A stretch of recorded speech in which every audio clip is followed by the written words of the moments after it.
How do we do this? I don't even remember how to do what we were doing. I listened to the last year's Retrospectacular recently, so I could probably run us through it if that's easier. Okay. Sure. You think you're man enough? I think I can handle the hosting job. We'll see.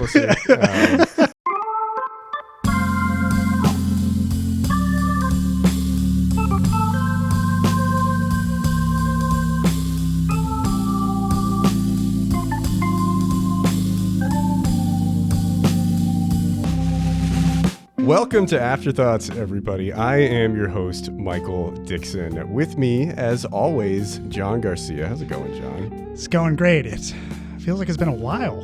It's been a long fucking time. Jesus. God. Still got all the same trash here from the last time that we were doing a Retrospectacular. Yeah, I think we've just been in one drunken stupor since the last New Year's party, and now we're just kind of coming out of it. It's true, but America's not. No. We've also got Ryan King. What's up, Ryan? Hi. I realized I didn't watch a lot of movies this year. It's been kind of a weird year for me, so I'm probably going to bend the rules some, but y'all know I was going to bend the rules anyways. Yeah, he's a renegade. He's a maverick. Yeah, Ryan's incapable of following the rules. Yeah.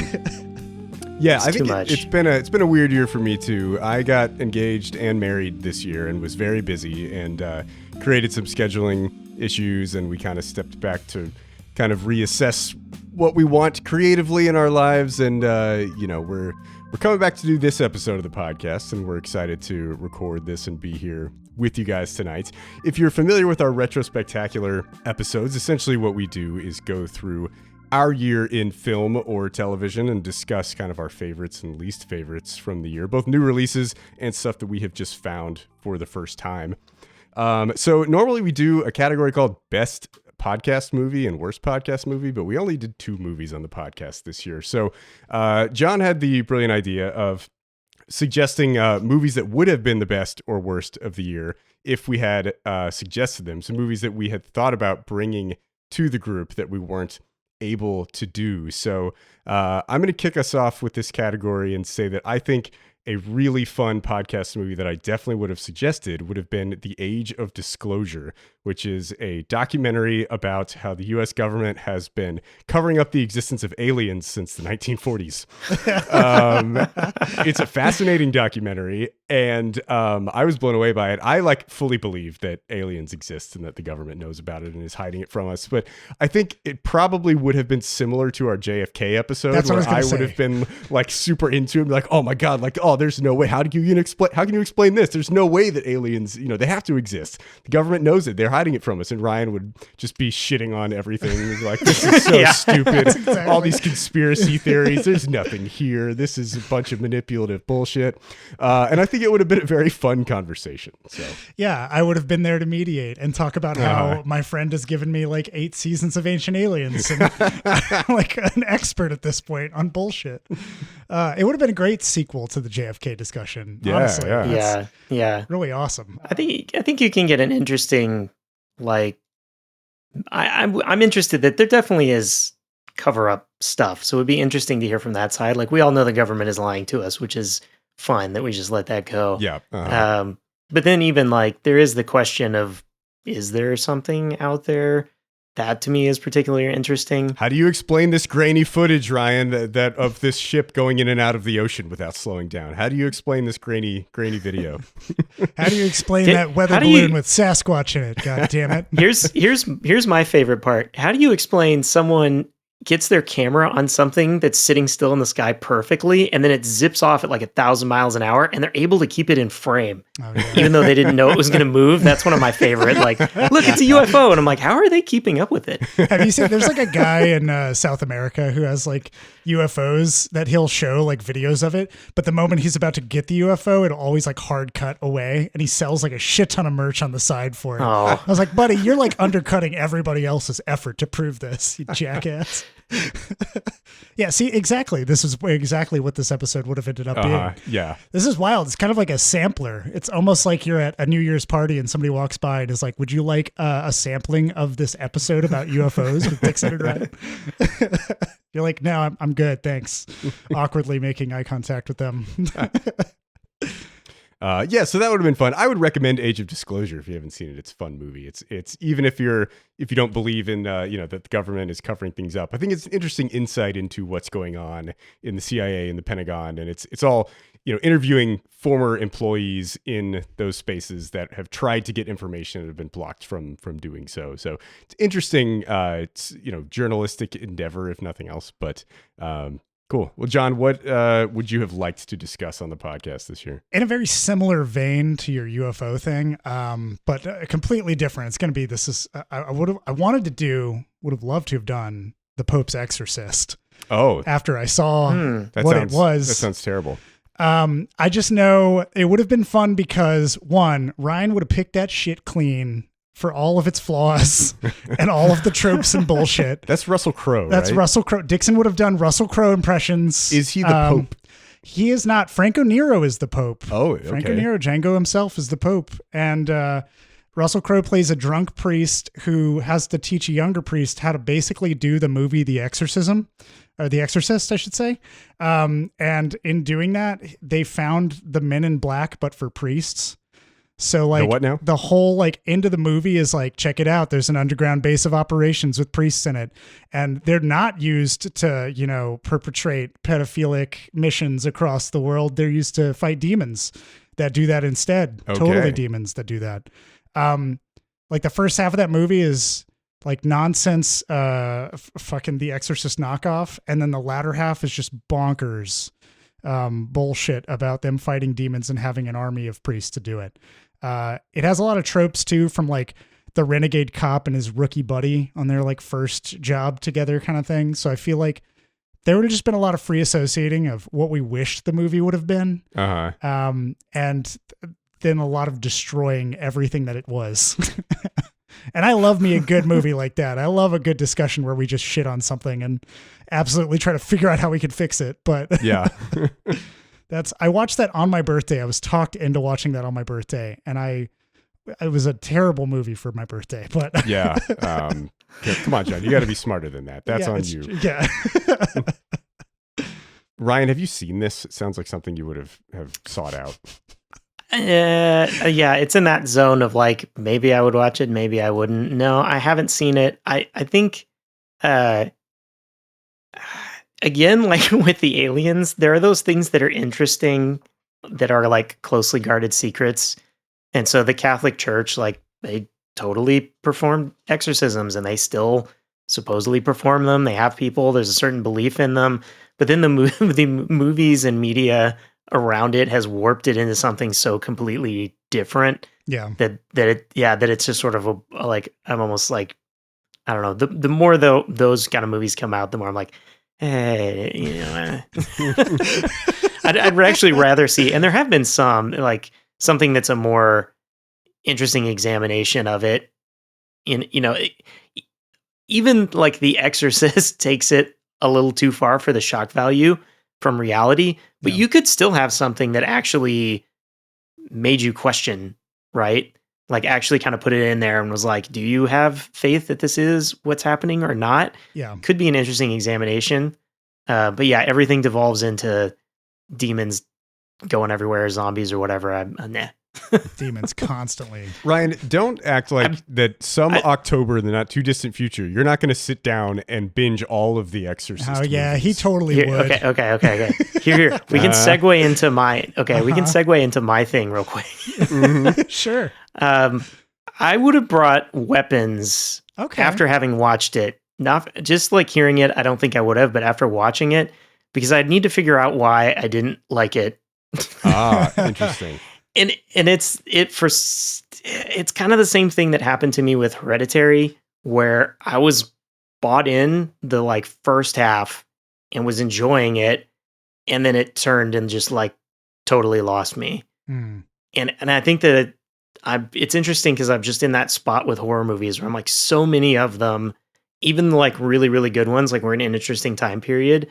I kind of like it getting going and I like the characters. And then when it gets to the revealing what's going on or whatever with the monster or what have you, I'm like, I'm out. Yeah. When they start trying to solve, or the metaphor becomes a little too like, all right, come on. Yeah, it's either too much on the nose, kind of, with metaphors, or it's too mystical. I think that's what happened with Weapons. I just felt like it's too much of both. Suddenly too far out there. Yeah. Like it's so over-explains itself that I was like, oh my God, I get it. I don't need to see the scene from 7 different angles. I understand that this must have happened from this character's perspective because you've shown me all of these other things. Like I felt like he was treating the audience like we were very dumb and not able to like follow what's going on unless he like really explicitly showed every single thing from every possible angle. And I got like a little tired of it by the end, and I was like, it's too long. They could have cut half an hour out of this easily and it would have been way better. I thought like that character, the witch character, was great. Like she did a great job as an actor in that role. And I thought the movie was funnier than it was scary. Yeah. Like the comedic aspects were great. Yeah. But there's just random shit. Like, why is there a random like CGI machine gun in the sky at one point that's just never addressed again? We're never going to talk about that. Yeah. Like, what's going on with this? I don't know. I thought it was a good movie, but I didn't understand why everybody was freaking out about it. Same. That's that spot where I'm like, what am I missing? I'm kind of in that same camp. I did enjoy it. I thought that I didn't really care about the pacing as much. I still had a good time watching it, and it was really funny. I didn't go back to watch it again. Like I heard some people were like, oh, I had to go back. I like had to go see it again. And I was like, I mean, I might watch it again someday, but I wasn't like, I have the urge to see this. Yeah. I definitely didn't have that vibe, but I did love the ending and I laughed a shit ton. Yes. The ending was great. End sequence. So, well, Ryan, we're sorry to hear that you didn't like it, but also it sounds like we're all on the same page. We definitely would have been there would have been a lot of, what the fuck was that about? Like, what is this? Yeah. Yeah. So those were our movies that we would have brought to the podcast and have had fun conversations about. Now we're going to do our movies that we would have been excited about and brought to the podcast and been disappointed by. And mine is The Phoenician Scheme. We've done Wes Anderson on this podcast before. We did Asteroid City, and I thought we had a great discussion about that. I hated The Phoenician Scheme. I thought it was just Wes Anderson at his absolute worst, like falling into every trap that makes his movies annoying and not interesting and kind of very surface level and just lacking any sort of substance. Like I think Asteroid City was interesting because there was some heart behind it and those core characters, Johansson and Schwartzman were like going through some interesting things, and there was stuff that was like really holding that movie together. And with The Phoenician Scheme, I was just like, I could not care less. It was about like a rich guy dealing with rich people problems and just like very just dollhouse cuts jumping around. Is all about the set design. It's not about the actual characters and the core of the film. So I hated that movie, and I would have had nothing interesting to say about it. So it would have been a shitty episode. Yeah, which is unfortunate because it definitely teed itself up to be interesting. Yeah. With Anderson, there's always potential that his movies could be great and have a really interesting core to them. And there's always the potential that they can absolutely suck and just be outer trimmings with nothing on the inside. And I felt like that's what Phoenician Scheme was. Yeah. Dang. That's interesting. I haven't watched it, but I had actually heard relatively good things. I feel like you're always going to have didn't people like Asteroid City who like staunchly defend Wes Anderson regardless of what is actually at the core of the film. And for me, like I have to have something to latch onto there, and there was just nothing there. So I understand if people are like into that style and they like that, but like for me, it's not enough to just have that Anderson style. We've seen it like 12 times now, and like I don't, you can't just do that and be enough to make me interested in the movie. So anyway, John, what was your movie that you would have brought to the podcast that would have been a disappointment? So it did come from Schlocktober, but I realized after watching it that I'm glad I didn't try to bring it ever. But it would have been to bring Heavy Metal 2000. because we've watched Heavy Metal before. Oh, yeah. And then they had Heavy Metal 2000. It's just like Blues Brothers 2000. Yeah, it's just like Blues Brothers 2000. They got Jim Belushi. Wow. Yeah, I watched this. This is probably one of my least favorite movies from Schlocktober. And when I watched it, it wasn't even like a fascinating least favorite. And I know that I was fascinated by heavy metal. At one point in time, we had a watch party for it. And that was when I think I got a 4K copy. And I was like, why didn't they ever release Heavy Metal 2000 on 4K? Why is it only on Blu-ray? Like, it's still got a physical media release or something. But then when I watched it, I realized there's like nothing there, which sucks because it has the same kind of like stellar cast. They tried to hire a bunch of people and had like Michael Ironside and some others, but the animation is like awful. It's like worse than a WB kids show that lost like all of its budget. Like they just have this, like, I don't even know what the aesthetic is to describe. Like the shadowing on the characters looks awful. They just look ugly. Every scene doesn't flow. The music, it's disappointing. The music is no longer center stage anymore. They think that this like cool story is supposed to be what it's about. But the original Heavy Metal didn't give a shit about story. It just did like cool anthology shit and happened. Played rad fucking music. And this time they cut off songs. They don't even play the whole fucking song or a sec. They do like 10 to 20 seconds and go, yeah, that was enough. And they'll just move on. So it's a very disappointing sequel. And I now understand why people don't talk about it. And I'm glad that I wasn't like, oh, this would be just a fun experiment to talk about this and heavy metal. It just would have made everybody miserable on this podcast to have to sit through that. Yeah. Yeah. I've watched that one way back when, just the one time. And yeah, kind of same thing where I was like, this wasn't needed. Mm-hmm. And it's not like heavy metal was a hit. Like it's a cult. Yeah. Like it was a cult zine. I guess it's still around. Yeah. To be made into a movie. And that was sort of a cult movie that was weird at the time, that has still, I would say, hasn't even necessarily picked up a lot of traction. It's not something that you hear people like, oh, things you need to go back and check out. But yeah, Heavy Metal 2000 was just like, or like, I don't know. It felt like they were trying, but they not. were trying to preserve a franchise or something. It reminds me of like those Roger Corman movies where they like when he cranked out the Fantastic Four to just keep the rights in the family or whatever for that one company. It feels like that, but it's done like so much later than the other one that it doesn't make any sense. But anyways, that would have been mine. Well, thank you for not bringing that to the podcast, John. You're welcome. I do try to spare you sometimes. Ryan, how about you? This one I didn't watch, but I do think it would have been something I wanted to talk about. Like, and this would have given me a reason to go to the podcast, but I actually think it wouldn't work out well. And that was the new Naked Gun movie. Oh yeah. The idea, there was a lot of hype coming up to it of like a return to like classic comedy, like just a straight comedy. Mm-hmm. And generally what I've heard, people seem to have enjoyed it and think it was funny, but it was only like an hour and a half runtime. Yeah. And it's not the kind of, I think when we've done comedy things in the past, either we kind of rehash the jokes that are in there. And that's kind of all you have to go off of. It's not like it's not like it's well directed or, acting to some extent. It'd be interesting to talk about that, playing it as a straight man. And I think what I would want to talk about is like what made those old comedies good, but we've already kind of talked about that in other times. So yeah, I don't know that there would be something of meat there. Yeah, we would have to do like a Liam Neeson retrospective in order to do Naked Gun. It would be everything leading up to that. Or it would be fun to have it as part of a trio or trilogy of sorts in which it would tie into how we did Dirty Harry and would be like one of those, like, let's explore, I don't know, that themology of like... Well, we watched the Naked Gun, a bad Naked Gun sequel, and the new Naked Gun. Yeah, that. Well, I was thinking more like we explore the glorification of cops and the satirization and parodical nature of like cop movies. Like that'd be an interesting exploration of the genre and a deconstruction of that mythology, because Dirty Harry sort of has that, but we talked much more about how Clint Eastwood was, how it was like one of his early movies, how it was a start, how it was like the fucking cinematography and everything that's great about it. Plus all the bad, but yeah, it'd be kind of cool to do that in a longer scheme. I could also see you bringing it to like a recommend or refute, less than probably. That's probably about that amount of yeah. But Dixon, you haven't seen it, right?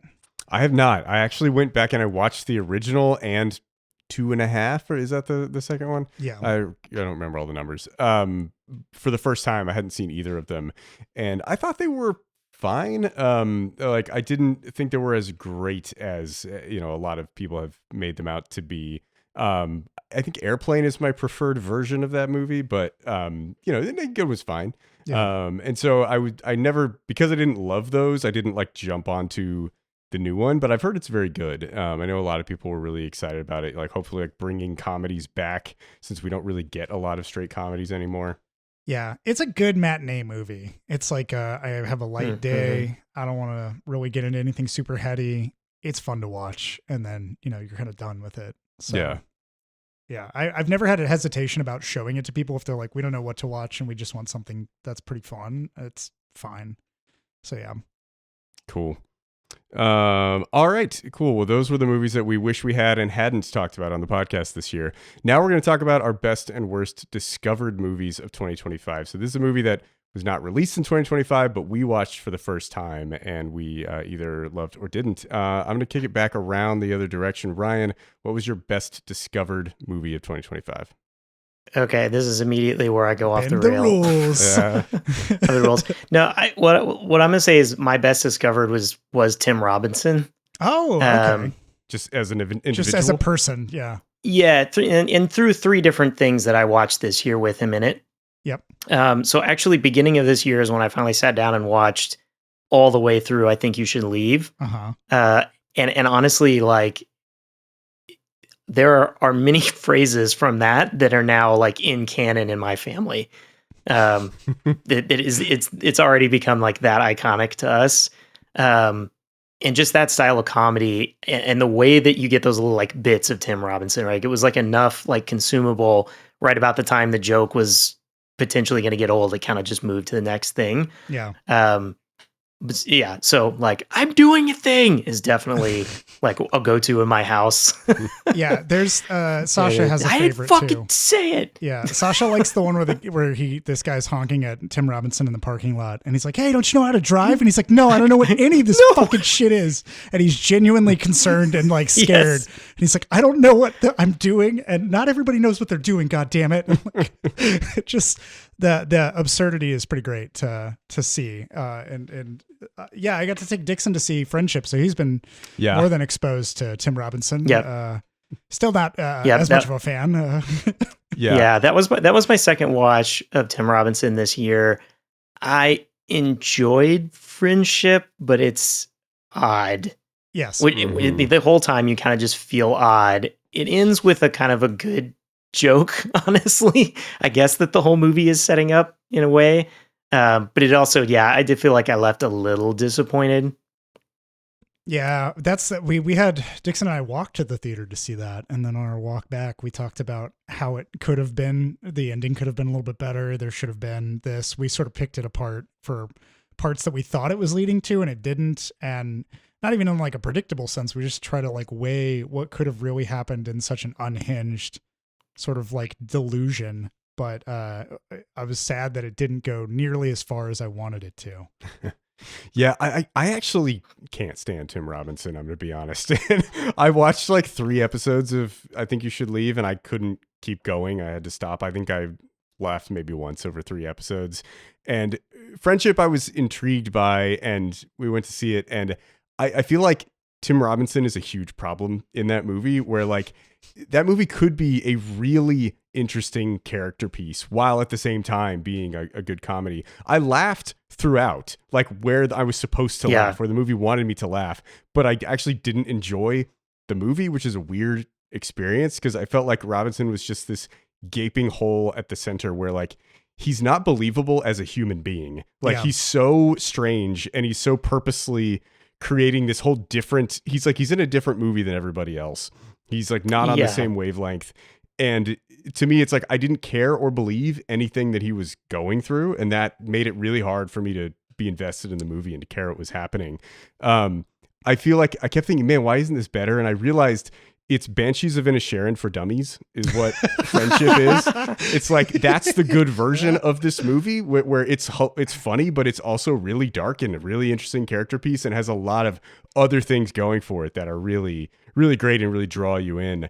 But yeah, I couldn't get behind it. Like, I laughed a lot, but I just didn't like the movie, and I kept being disappointed in decisions it was making, mostly around Robinson's character. I feel like I made some comparison when I was talking to you about it, that it felt sort of like A Serious Man to me.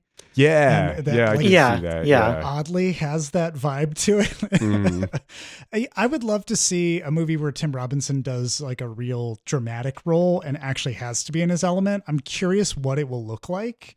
But it's kind of one of those things where everybody keeps writing these specific parts for him because they know he can do this unhinged like pendulum that he'll be calm in one moment and like snap in the next. And it creates like a weird break and almost a mind breaking humor where you're like, what the fuck is this?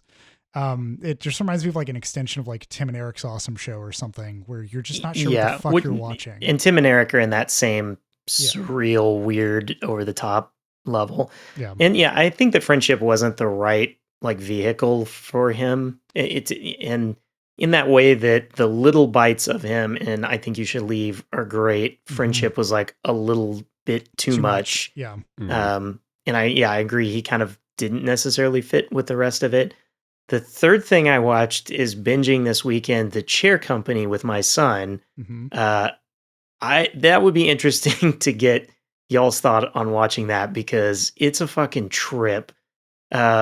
I don't know, like every episode, I thought I was losing my mind as to whether anything was going on or not. And then by the end of the episode, you're like, there is some conspiracy. But the next episode, you're like, no, there isn't. And you just constantly waffle back and forth between like, something's going on and what the fuck is going on.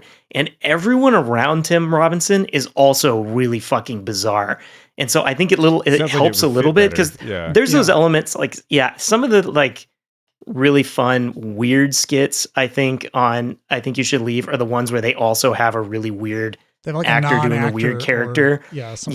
So like the being on the Will Forte being on the airplane, saying like he's going to drive him nuts by crying the whole ride, or the one where they have the car panel and the one guy just keeps talking about the steering wheel falling off and like weird shit. That's everyone around Tim Robinson in Chair Company. And also it's just like a bonkers plot as it goes through.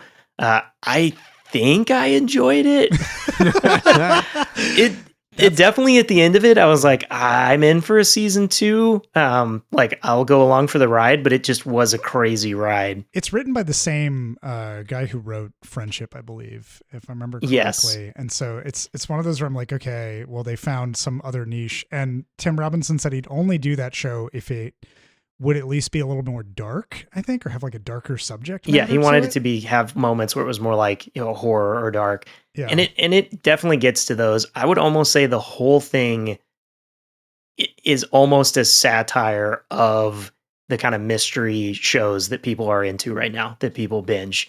Because you have this character, who's not a detective or whatever, who's like figuring out all this stuff and getting all these pieces, and it pulls this other thing in, and every time he finds something that leads him to another path, it's random bullshit. It's stuff that should not lead you to the next path. But I do feel like when I watch some of these, binge popcorn, self-detective type thing, it is always crazy shit where they get some receipt and somehow that they manage to find the place and figure out what it is. And every step, everything he takes is more stupid and bonkers, but he continues to fall into it like correctly, I guess.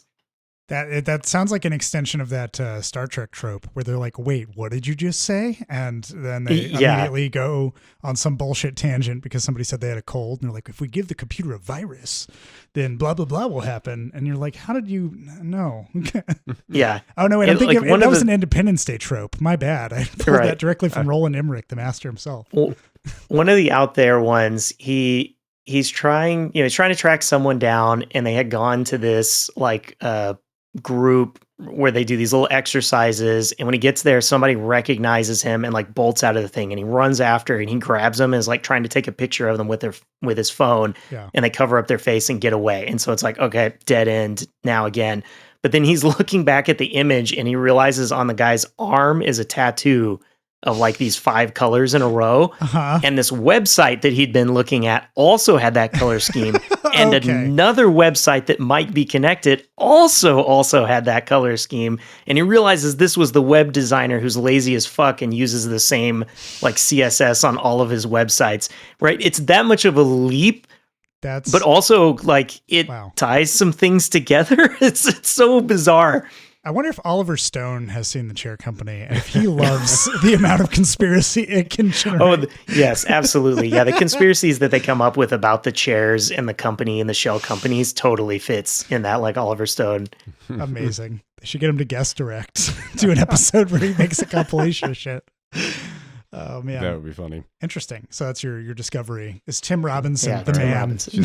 They're best friends now. Ryan and Tim Robinson, inseparable. They have friendship. John, what was your best discovered movie, show, person, concept of 2025? So my discovery, Dixon, you already know because you came and you watched it for my birthday when I did I think I know a marathon. Yeah. And Ryan, you know about it because we share the same YouTube interests. And I discovered this and I ordered it on a DVD from eBay that cost way too much. Honestly, that was way too much money. But it's a 2001 film. Because it was released in 2001, it is pre 9/11. I don't know why I'm obsessed with that fact about it, but it just has such an optimism and a hope. Yeah. And that would be Blazin', the independently funded, like gun fu Romeo and Juliet from Brooklyn. That movie, I thought I would watch it on a lark with a buddy in LA and we would laugh because it was poorly made and because we also know the struggles of trying to hold a film up and failing. But honestly, when we watched it, every 5 to 10 minutes, we turned to each other and we said, my God, these motherfuckers are really doing it. It was almost like watching, like the home team that's lost every game go up head to head, like Rocky in the Ring or something with Apollo. You're like, Jesus, they're going round for round and they don't really win in the end, but damn it, they put on a hell of a show. And so I was just like really moved by it in the weirdest way. It has such oddities to it. So many characters that are really giving it their all, especially the one lady who looks like Lucille Bluth. Yeah. She really fucking nails her performance and clips the mic every time she screams. But it's been a movie that I brought back with me after I watched it with my friend, and I've shown it to so many people, and I had like a month where I was just constantly talking to people about it, asking them if they'd seen it. And surprisingly, nobody's really seen this movie. Really surprising to me because it's on Tubi and it's got Fat Joe in it. I would think that there'd be a lot of Fat Joe fans out there that would really clamor to see him in a movie. But yeah, it was. I remember I recorded a clip at the very end of the watch party I had for my birthday where I asked everybody in unison what they thought, and everybody unanimously yelled out.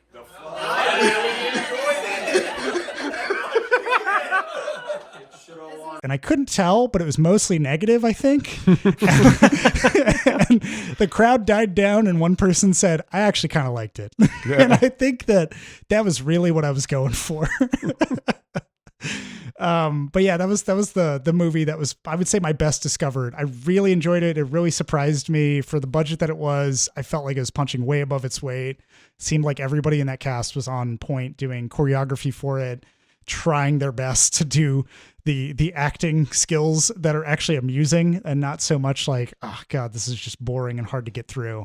It almost felt like whoever directed it and wrote it had a really clear vision of like gangster movies, and they really wanted something to go, hard against these tropes and try to figure it out themselves. So I enjoyed it. Cool. Yeah, I enjoyed it too. It's not good, but it's an enjoyable watch. It's people really trying to execute on a thing that are really into the Matrix, trying to make a Matrix-esque deal.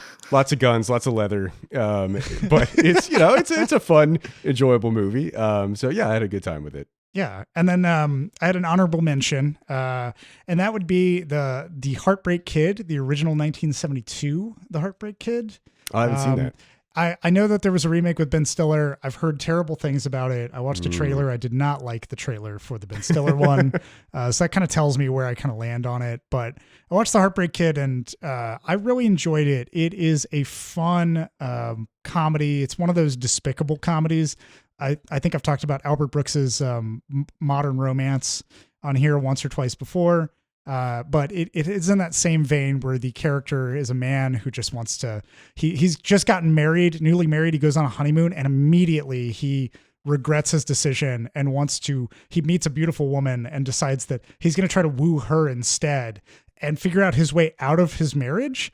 But he does it in the most conniving and wormy way where he just becomes this laughable picture of masculinity in the 70s. He really tries to talk tough and prove that he's a good husband and do all these other things, but it's all to try to distance himself from his wife and eventually break off their relationship so he can be with this hot young woman that he's just met on the beach who he knows nothing about. Sybil Shepherd. It's Sybil Shepherd. Nice. Yeah. It's a really funny movie. I thoroughly enjoyed it. I showed Sasha. She has that initial cringe aversion because he's such an awful person, but she also laughed a lot at the shit that he gets into. So I would recommend that movie. That's my other fun discovery that I had this year. That was thanks to Hyperreal. They showed it at their film club.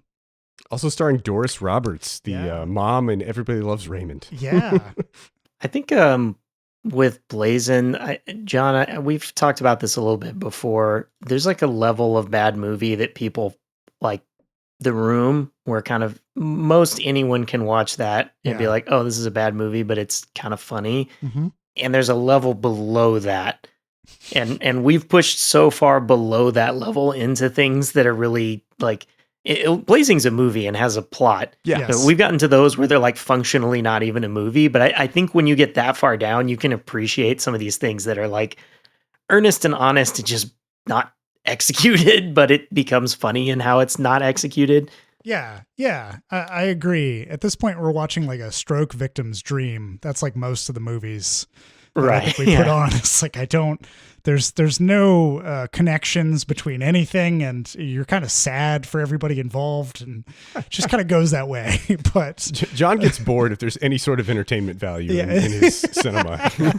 I hate things that hold my attention. I really want to be bored while I watch it and try to find the joy in it. So yeah, but I agree, Ryan. It's a different level, I think. But the fact that Dixon said he enjoyed Blazin', that it's not a good movie, but he enjoyed it, is a testimony in and of itself to what kind of film it is. Yeah, it was shot on film actually, too. I would say it's close to that level of The Room, where it's earnest enough and put together enough, but then just bad in funny ways. Yeah. Thankfully, you don't see Tommy Wiseau's ass. That's also always that's a true. plus. That's a definite improvement. Yeah, that's right. Dixon, what's your best discovered movie in 2025? My best discovered movie is one that we are all familiar with because one of the two movies we did on the podcast. It's Late Spring by Yasujiro Ozu, 1949. His kind of first big, his first masterpiece. I fucking love that movie so much. I really enjoyed the conversation we had on the podcast about it. But go back and listen to that episode if you haven't. But it's just such a beautiful film about a changing Japan after World War II with American culture and influence coming in and Japanese society changing in some ways for the better, in some ways for the worse. And how this middle-class family is dealing with that, and how a woman who's come of the age to marry is, content to kind of do the old school traditional Japanese thing and live with her parents and take care of her father, who is a widower, but her dad wants her to marry and go off and start a life for her own. And I think it's just a really beautiful film about kind of the marching on of time and the inevitability of change, and how our lives are almost more out of our control than we really want to believe they are. But I think it was an absolutely beautiful film, and was glad to be able to talk with you guys about it. Yeah, and I appreciate you also gifted me some Ozu films, which I'm excited to watch. I want to find the right time to sit down and really do it. And yeah, you got to be in the right mood. Yeah, that meditative, yeah. slow, methodical mood where you really soak in everything in it. And so I really did enjoy Late Spring. It was fantastic, and I'm looking forward to the other ones. Cool. Yeah, same. It was nice. Like I said, being in the right mood, it was nice to finally have like a reason to sit down and watch that. And it is also the kind of thing that afterwards I like to talk to someone, right? Of like, you know, why did this kind of happen, or what were they feeling, or that, right? There's a lot to sort of unpack in the subtlety of the Ozu films. And so, yeah, I think it helped to have that. Because otherwise, yeah, I don't know that I would like on a plane or whatever. That's not the kind of thing to watch, right? Yeah. I feel like Ryan is always on planes. It's true. It's like, oh, I was on a plane and I thought about watching a good movie, but then I decided not to, and I watched a shitty movie instead. Well, you know what? It's good on him, because watching a good movie on a plane is disrespectful to the movie. It's tough. It's tough. This last plane ride I had just a few days ago was an hour and a half delayed because of fucking broken toilet, I guess. What? Oh, wow. And then and then they couldn't get the maintenance report for the broken toilet. And I spent a lot of time on planes. Oh my God. I do want to say, just on that note about Ozu and really kind of soaking in and being in the mood for the movies, one thing that in 2026 I really want to try to do more of is insert my own intentional overture to films that I watch. And it can be what do you mean by that? Either to edit it into the experience, like when we watched The Hateful Eight, we had an overture at the beginning that like Tarantino had put in, and it was nice to listen to, and it's supposed to like musically settle you in. And then I watched Boogie Nights this year because I went through Paul Anderson's films again, and that has its own overture that's very subtle, like it's just dark screen and it plays like the circus music. And I've thought like, I want to do that with more movies. Like I want to sit in a room and hear sound first and then see like what it is. That happens in 2001 as well. They like have the whole thing, and I want to find something that matches the vibe of the movie and then like have other people come over and like watch and try to experiment with that and see if it like really sets you up for just a different emotional tone, or if it can help you like center yourself for what you're going to watch. It's interesting. That's kind of in the vein of how you like to make pre-rolls for movies to get people in the right mindset. Yeah, cause I have been going back and forth on like what I want to get out of like a full movie experience, and I've found that I think everybody kind of has this. If there's an intermission in the film, there's a lot of discussion. And if there's an overture, I feel like you have to sit there and kind of wait, and you're with this music or this sound. You like let it, the movie fills the room before the movie even starts, technically, like before the visuals start anyway. And I like that. I remember that for Memoria, they didn't play any sound. They just showed like production notes before the film at AFS. And like something about that, I just like the kind of palate cleanser, set the tone, like let the movie roll. And so I'm interested to try that more this year. But Ozu kind of inspired me to want to do something like that, because they have that scene where you watch the performance and you're watching the actors as well react to that stage performance. And something about that felt like meditative, like it got you into the crowd with them and seeing what they saw and that kind of thing. So, yeah, it's interesting. Ryan, what was your worst discovered movie thing person concept of 2025? Yeah. Tim Robinson. I'm just kidding.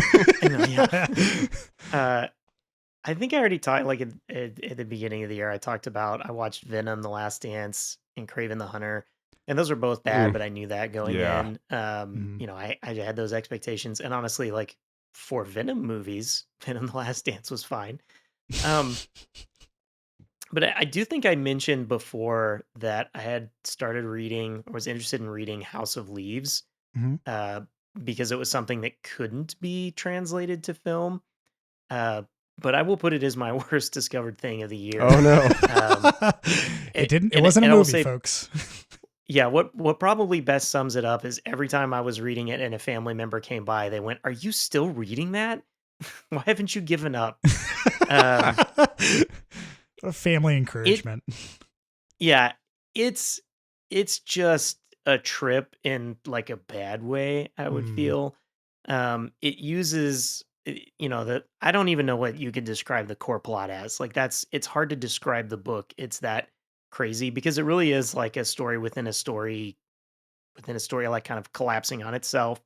You know, a lot of times what you'll hear is like, oh, it's about this house that's bigger on the inside than the outside, and they find this weird ass hallway and they go in and exploring it. That's like It's like one Narnia part. or something. Yeah, right. Yeah, except it's like completely empty and they all go crazy. Um, That sounds maybe like that's a what rad happened in Narnia. We don't Narnia. know. Yeah, honestly, there's a gas leak in Narnia.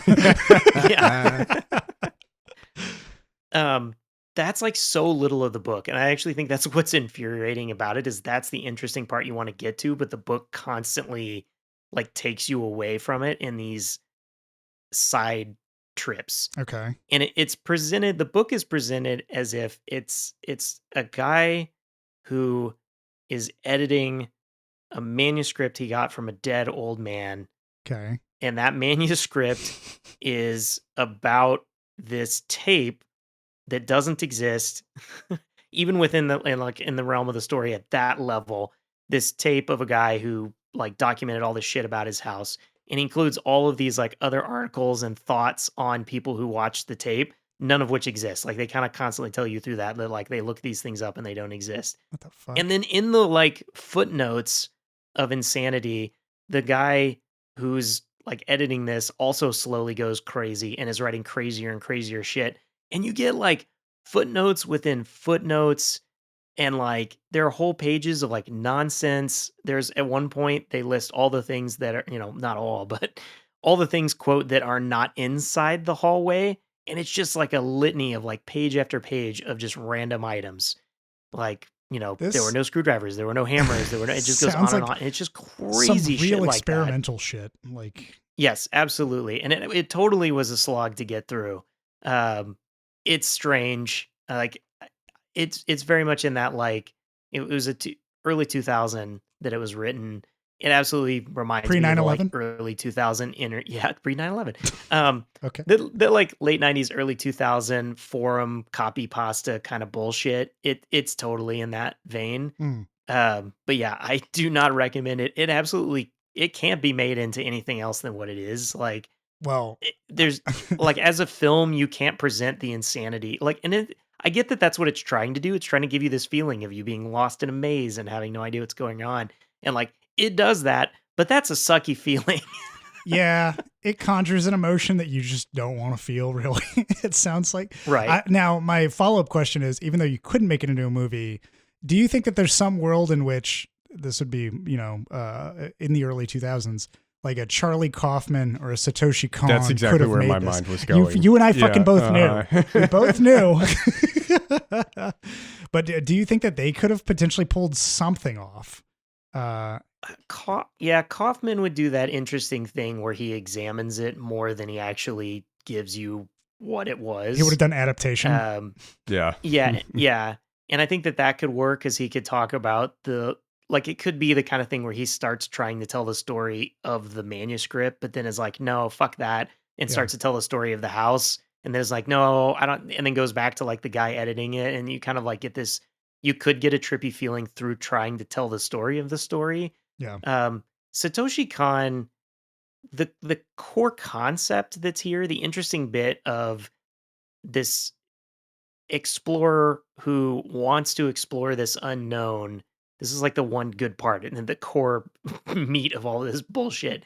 This explorer that wants to explore this unknown to the detriment of his family and his family life. They've purposely gone to this house because he's trying to retire from going off and exploring and photography of things away from his family, and it's been falling apart. And then it happens anyway because this fucking hallway shows up. And like that's an interesting like central bit and theme. It's just packed in all of this bullshit. And I think Satoshi Kon could take something like that that's like this trippy take on the human curiosity taking us like too far and away from the things that are actually important. Yeah. I could see, I mean, given Paprika and Perfect Blue, these like tripped out conspiracy animes that Satoshi Kon could have pulled this kind of thing off, potentially. Now, the other question I have, and I don't know if you had the same thought, Dixon, as Ryan continued talking, would this make for a great audiobook if Werner Herzog did the narration for it? Dude, what wouldn't make for a great audiobook if Werner Herzog did the narration for it? Was no screwdriver in the hallway? Yeah, absolutely. Well, because he would have to stop and be like, and now the next page is completely upside down text for some reason. The author has written it this way to fuck with us. Letter by letter. He has no regard for human life or the experiences had. Oh, God. Wow. Well, House of Leaves, it's overrated, it sounds like. Yeah, sounds bad. Yeah.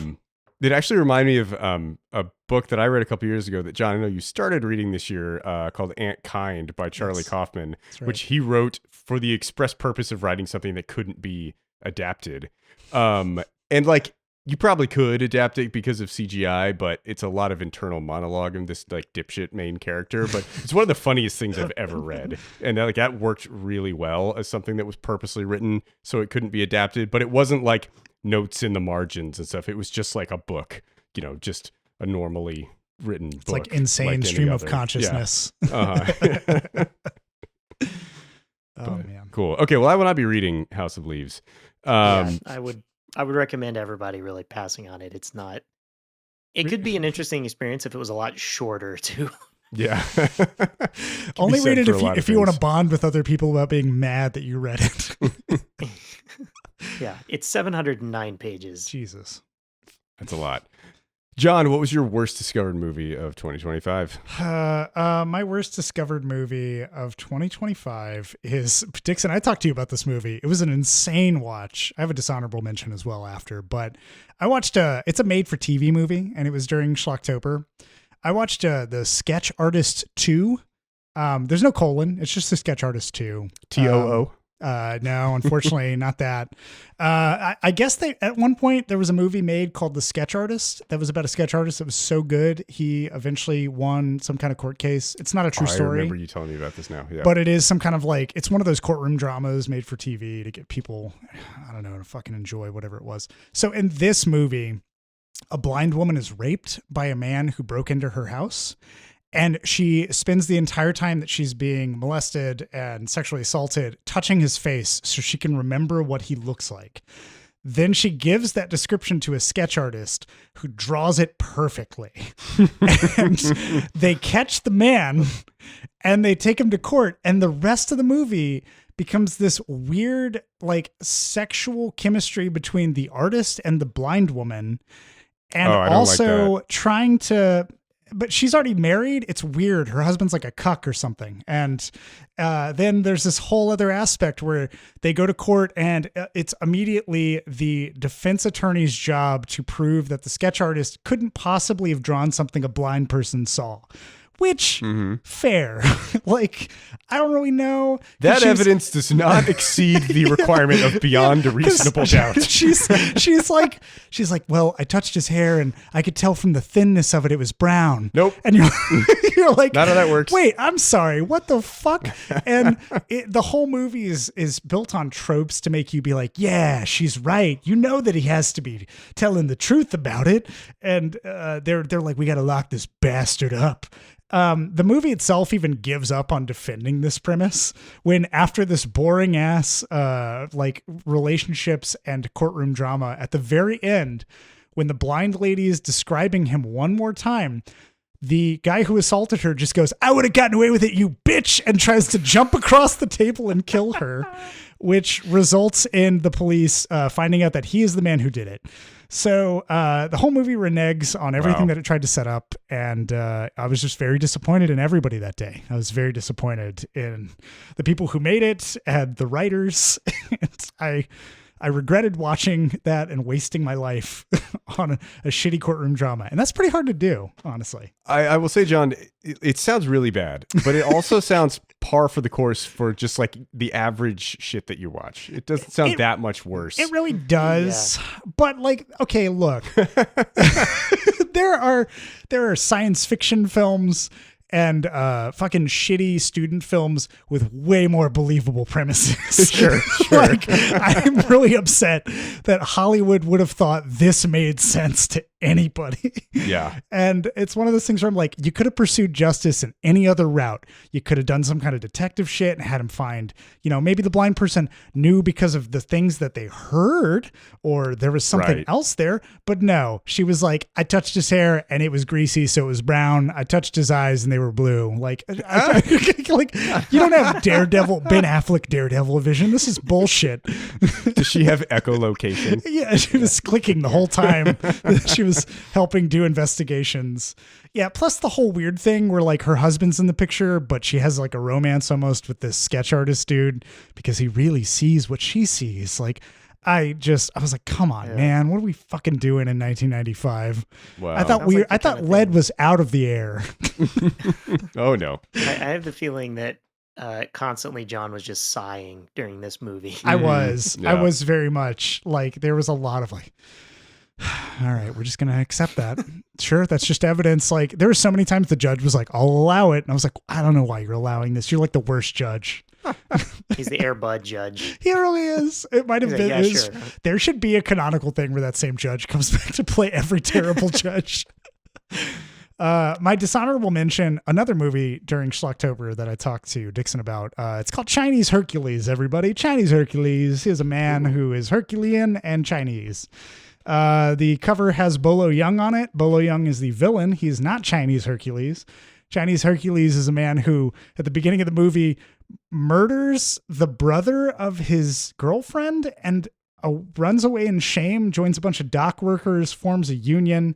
Doesn't really help any of those dock workers when they form a union because the mob cracks down on them. And at the end of the movie, they call him out because the mob has killed so many people. They need Chinese Hercules to come out and kill the mob. And he has a whole moment where he talks to his girlfriend and goes, I just can't do it again after I killed your brother. And she's like, you have to do it because you killed the wrong person that day, but you got to kill the right person today. And when he leaves, another guy goes, did he really kill your brother? And she goes, no, my brother's fine, but he needs to learn. Killing the right person is the right thing to do. And I was like, okay, Lindsey Graham. Chinese Hercules, what are you doing? It has great kung fu in it, but everything else, I just like that kind of ruined the mood for me when they were doing this weird moral grandstand on killing the right person. It was just strange. It was a strange film. Also, mostly boring dock work. It's like watching On the Waterfront, but you're just waiting with the union rather than watching Marlon Brando. I remember when you told me about this movie and I said, Chinese Hercules, that has to be played by the chest from Bloodsport, right? And you were like, actually, he's in it, but he's the bad guy. Yeah. Oh, my God. Great prediction, Dixon. You knew exactly. Oh, my God. Yeah, that sounds bad. Yeah, it was a great time. Yeah, so my worst discovered movie from 2025. I did watch Kraven the Hunter with John. We went to see a taping of How Did This Get Made about it. But it was really boring and it's not fun to talk about. So I'm going to talk about another almost equally bad movie that I watched this year. I was in Hawaii on my honeymoon this year and decided to watch Blue Hawaii, the 1961 Elvis Presley starring film. Oh. And my God, did it suck. Elvis plays a returning soldier. He's coming back to Hawaii from his stint in the army. They make a big deal that there's no actual war going on at the time, which I'm pretty sure, I don't know if Korea was still going on or not, but like it was pretty close to overlapping there. Vietnam was definitely happening at the time. So like there were multiple wars that were going on that he could have been at, but they're like, oh, there's no war happening. But he just like wanted to, run away from his responsibilities. He is the heir to a pineapple fortune. It's a massive pineapple farm on Hawaii that his family runs, his white family that runs a pineapple farm on Hawaii. Elvis doesn't want to run the company, so he ran off to the army. He's now back. His girlfriend is really excited to see him. She goes to the airport to pick him up. The door opens and Elvis steps out and immediately starts making out with the flight attendant right in front of his girlfriend. Wow. Wow. And she's like, what the fuck, Elvis? Like, what? His name's not Elvis in the movie, but of course. I don't care. Yeah, fuck She's like, what the fuck, Elvis? Like, I'm your girlfriend. You're kissing her right in front of me. And he's like, hey, I didn't mean anything, baby. Like, I didn't mean that. Oh, simmer down, mama. It's just how you get that Hawaiian love. Oh my God. Like, this is just fucking absurd. And of course she forgives him immediately. Yep. And then they like go driving off to the beach. They go fuck on the beach and just hanging out, having a good time. His family keeps trying to get him to come back and run the pineapple business. He's refusing to do that. It's always money in the pineapple stand, Michael. Yeah. He decides to, in order to get away from his family, to get a job as a tour guide.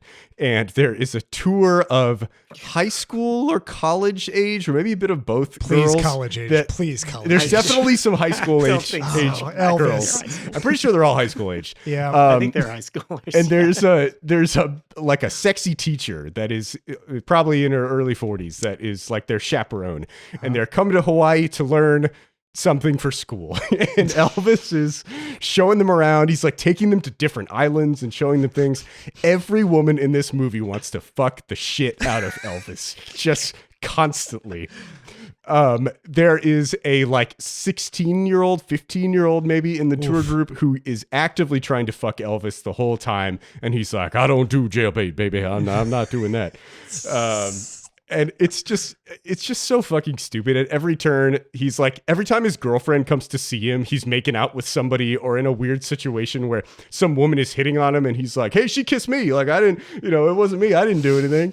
And of course, by the end, he's able to, his girlfriend just, forgives him. He randomly decides to satiate his family by saying he wants to start he can't work for the company. He's got to do his own thing, but he's going to start his own company, and that will do tours of Hawaii, and he will contract with his parents' company to bring in all the sales reps from the lower 48 down to Hawaii once a year to do a tour of the plant and to fall in love with Hawaii. And then they're going to go back and just be so damn jazzed to sell those pineapples in on the mainland when they get back.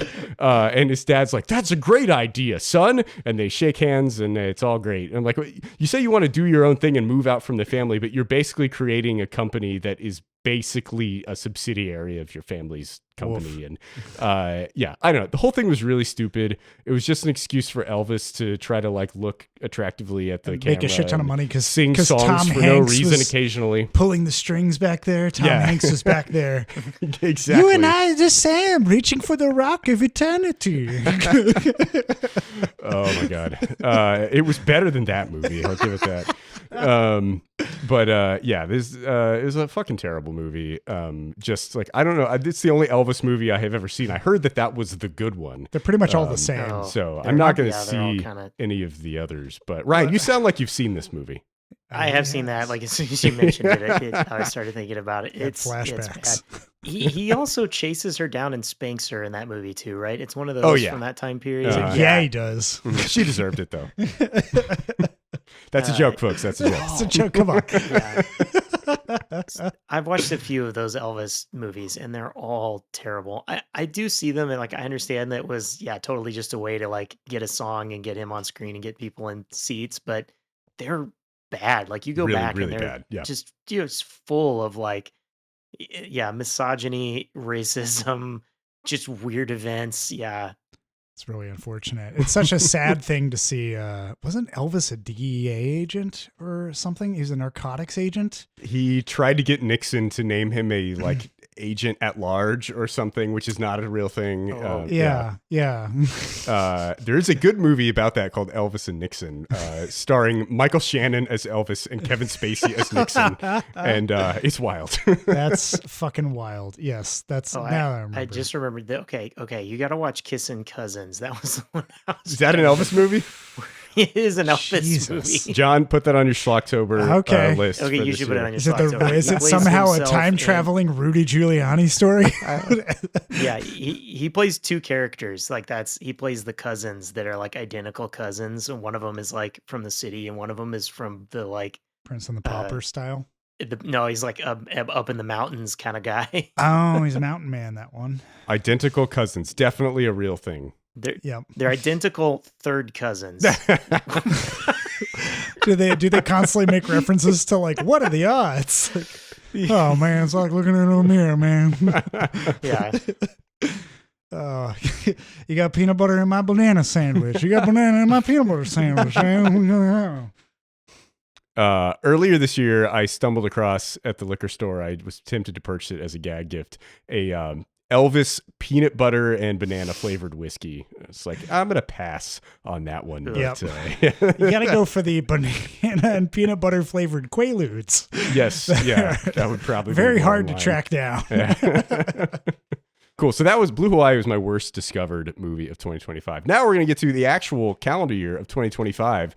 John, what was the best 2025 release that you saw? So I talked about it ever since I saw it, and you know exactly what it is. I know Dixon. exactly you what know it is. exactly what it is. It locked in the moment I watched it. I loved it, and I fucking went back and saw it so many times. And that's Ari Aster's Eddington. The movie was divisive. A lot of people seemed to hate it. A lot of people also loved it. I don't think there's anybody who's been in the middle of the road for it. Me. You're in the middle of the road. Yeah. And well, Dixon's in the middle of the road looking to get run down. But I fucking loved this movie. I felt like it is, well, one, I don't usually go in for misanthropic movies, but there's something about this one was magical to me in that everybody's awful and despicable in it. And it exposes a lot of the flaws and rough edges of where people were and are in current like society in America, the United States of America, I should say. I don't know about the other places until we get into Venezuela. We'll see if we expand. America first, baby. That's right.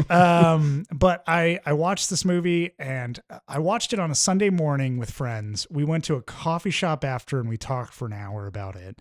And then I took my cousin, Anatoly, to see it that night. And when we drove back from it, we talked about it the entire drive back. And I loved both of the discussions, and both of the discussions were very different. And then I took my dad to see it, and my dad fucking loved it. And he thought it was the funniest thing.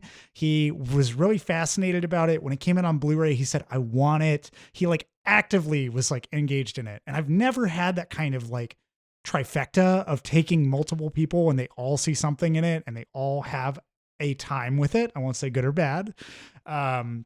But I was really fascinated. And I thought, Dixon, you would really like it because it just has such a jaded cynicism to it. Yeah. That's also funny and dark. But I was really fascinated when you were like, yeah, I don't really care too much for it. It was sort of like, it's fine, but sure. But yeah, that was my best of 2025. I really fucking loved Eddington. I recommend anybody to watch it because you have a time with it. And it's interesting to see Ari Aster really still swinging for the fences with what he does. Yeah.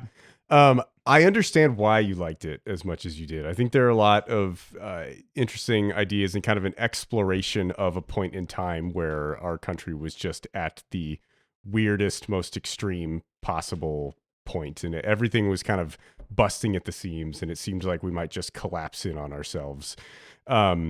I thought it was a very stressful watch, and it almost had a Safdie-esque quality to it in that regard. Much more bloated than a Safdie movie, but I thought it was a bit long. There were interesting concepts being explored, but I didn't necessarily enjoy watching it. Like there were a lot of scenes that were kind of painful to get through, and I think like Joaquin Phoenix's character at the center of it, I guess I just had trouble kind of taking an interest in him and what he was kind of going through. And then the movie just kind of goes off the rails a bit at the end. Like it just kind of, oh yeah, it does, turns into something else. And it's, I like some parts of the movie are really trying to explore what COVID America actually was and what was going on. And then it's like, all of a sudden there's like an Antifa super soldier army and you're like, wait a minute, like what are we doing here? And I don't know. I feel like if I watched it a second time, it would probably, be a little bit more cohesive for me and I would probably appreciate it a little bit more, but it's so long that I haven't like made the time to, it's like what, 3 hours. So I haven't made the time to sit back down with it and go through it again. But I understand why you like it as much as you do. I think it's cool that it has impacted you to that degree. You know, it's interesting because after I watched Begonia, I thought about Eddington. And I tied both of them because they are part of like this American disillusion. Yes, like, I could really see that. Yeah. fascinating. And I was like, these would be great for like a double feature. I think it'd be a really stressful day. Yeah. They're both fascinating from that, like how detached you can get, how bought into a specific narrative you are. Yeah. And I remember when I saw it, the only thing that kind of, and Ryan, I won't put you on the spot, but I remember I was like, Ryan, you got to see Eddington, man. You just got to watch it. And you were like, no. And I was like, damn it, Ryan. But I hope at some point you will entertain it if you haven't already. And I feel like you would laugh. I think that you would laugh more so than anything else at it. I'm hopeful anyway. It's in the Beau is Afraid pile. Yeah.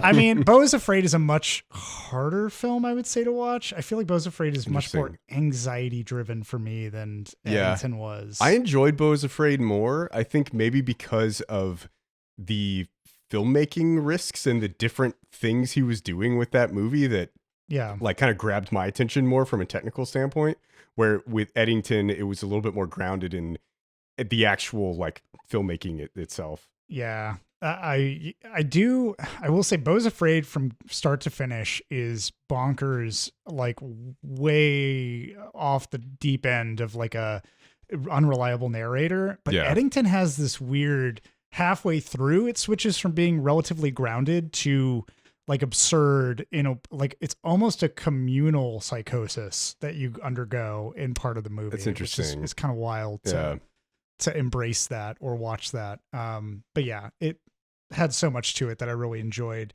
I do have an honorable mention for my best new, and that is Left-Handed Girl. I don't know if you want to bring this up, but no, go for it. Dixon recommended this to me. I stopped you at work when I was on my way out and I said, Dixon, I'm going to watch a movie tonight. What should that movie be? Tell me anything. Man of my word, I'll fucking watch it. I swear. I could have fucked you over so hard if I wanted to. You had full power to make me watch Craven again or anything else. And instead, Dixon said, watch A Left-Handed Girl. And we had talked briefly about it during that day.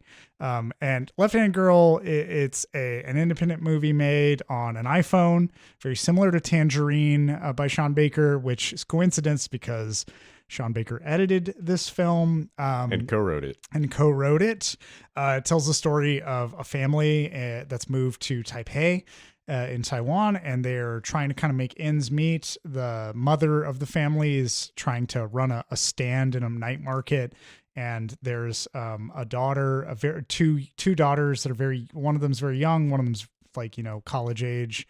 And they're all just kind of trying to make it. And it's got this kind of slice of life attitude. It's Florida Project adjacent. I really enjoyed it. I sat down, I pushed my phone away, put everything on Do Not Disturb to make sure that nobody could reach me, poured myself a glass of whiskey, and I just sat in the dark and watched this film. And I paid $25 for Netflix. And now I feel like that $25 would have been a justified rental price for this movie. That's just my opinion. I know our boy Gino Hino. I saw your review, Gino. I know what you said. Bad take. Bad take, Gino. Come on the podcast. I don't know. I'm about to do a Trump. Prove me wrong, bro. Yeah. No. I appreciate those kind of like those critiques of it. I understand. There's a certain expectation that could come with the film that you're watching, but for me, coming into it blind, I really enjoyed it. I savored it. I want Sasha to watch it as well. I gave her the choice. God, it's a fucking hard decision what I gave her. I was like, okay, we're going to watch one of two movies. You can either watch Left-Handed Girl or No Other Land. And that's a pretty rough decision. And she was like, why are you doing this to me? No Other Land isn't that, Left-Handed Girl isn't that depressing. It's not that depressing. Yeah, but I was like, these are two movies that I want you to see because I did get to watch both of them in the same week and I fucking loved both of them. But yeah, Left-Handed Girl, it didn't leave me devastated. It had hope. There was such a sort of sweet note to it. But it left me mindful. It left me aware of a lot of what could be going on, family dynamics and things. It was one of those, like, another perspective I just hadn't had yet that I really loved. And the editing is beautiful. The fucking cinematography is beautiful. Everything about it just fit well for me. I really enjoyed it. So thank you, Dixon, for that recommendation. I appreciate that. Yeah, I'm glad you loved it as much as you did. Yeah, it was my number 3 movie of 2025. I thought it was fucking kick-ass. It's directed by Shih-Ching Su and co-written by her and Sean Baker. They have collaborated on lots of films in the past. Like, she's been heavily involved with Tangerine and the Florida Project and Starlet and other of Baker's films. So it's cool to see her take the director role in this one and Baker have more of a back seat. But like, you can see how much of an influence she's had on Baker's films, because it really feels like a Sean Baker project. Like the way it's shot with the camera down at the little girl's level, it feels very much like the Florida Project. The editing is very much feels like a Baker film. The incredible use of iPhone cinematography. Yeah, I thought it was a beautiful film, just like, again, very similar to the Florida Project in how it's a little girl in, you know, maybe not poverty, but like a tough situation. Her family doesn't have a lot of money. They're kind of scraping by. They have a stand where they serve food at a, you know, like open market, night market, yeah, a night market. And, they're just kind of scraping by and trying to do whatever they can. And, she's kind of oblivious to that. And why it's called Left-Handed Girl. I love the concept. She keeps eating with her left hand and her grandfather is like, stop that. You got to teach her to eat with her right hand. The left hand is the devil's hand. And she was like, what? And she believes that her left hand is like a separate entity from her and does evil things, and she just starts stealing shit because of that. And she's like, oh, my devil hand did it. It wasn't me. It was my devil hand. Her devil hand and dissociation. Yeah. I do want to make a point, which it's important to note this, but when we talk about it, we're like, hey, this feels like a Sean Baker film.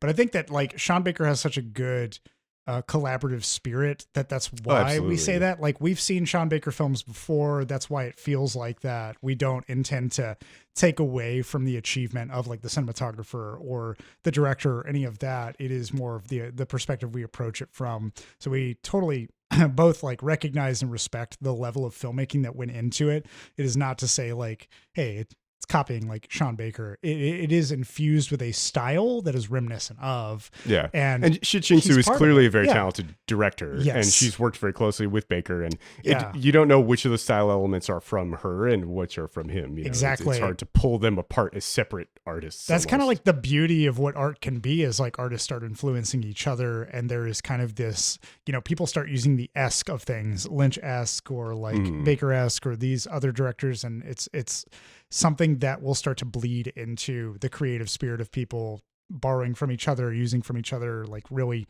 building on their craft and figuring out their voice.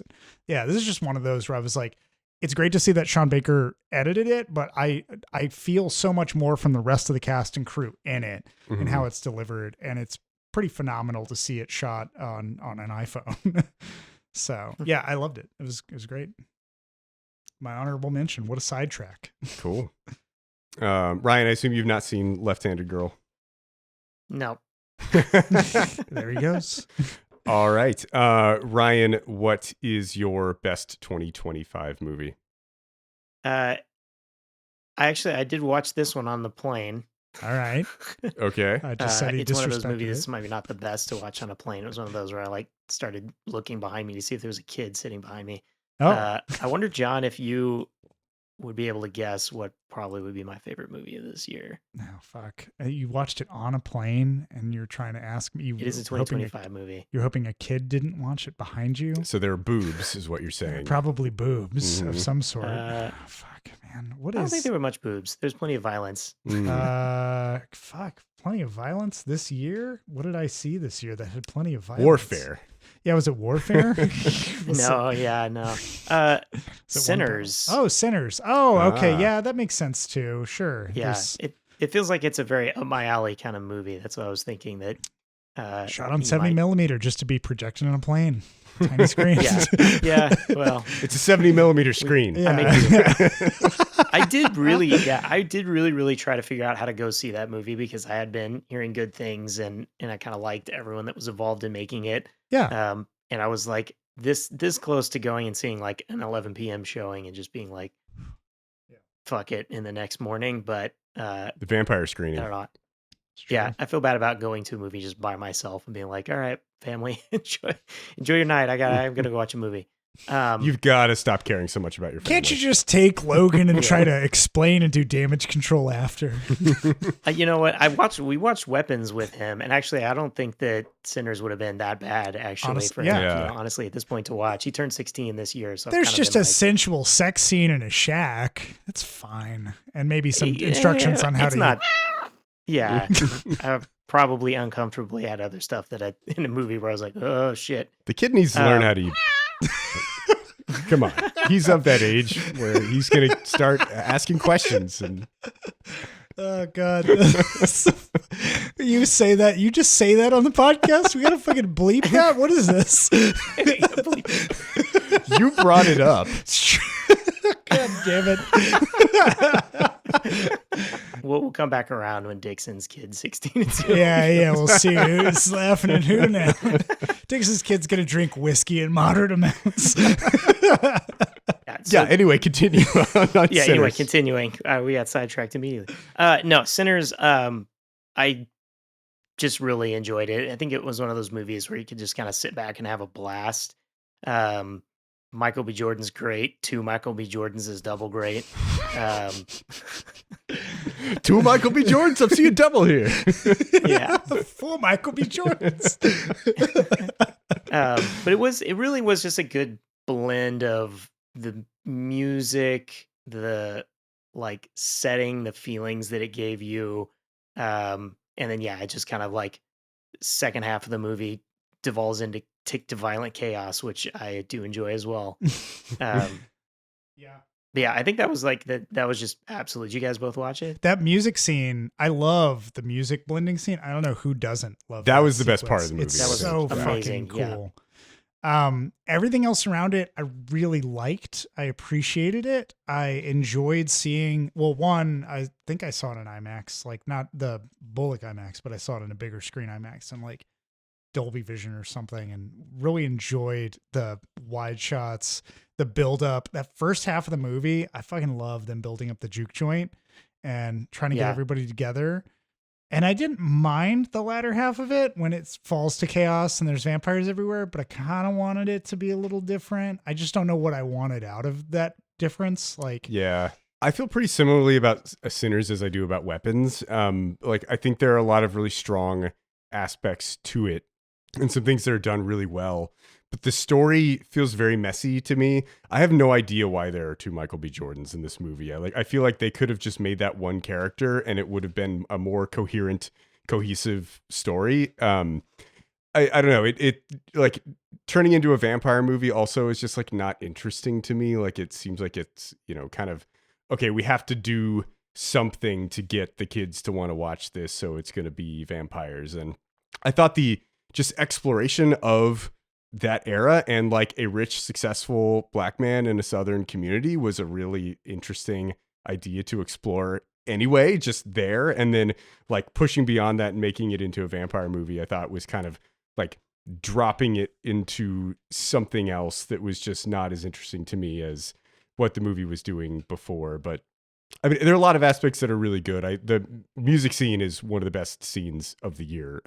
But yeah, I felt kind of the same way, John, where I was like, yeah, it's good, but I feel like it wasn't as good as it could have been. I think I know what I wanted. I think I wanted more from that Native American, like indigenous aspect. Like when they show the indigenous people show up looking for that vampire guy, and then they disappear.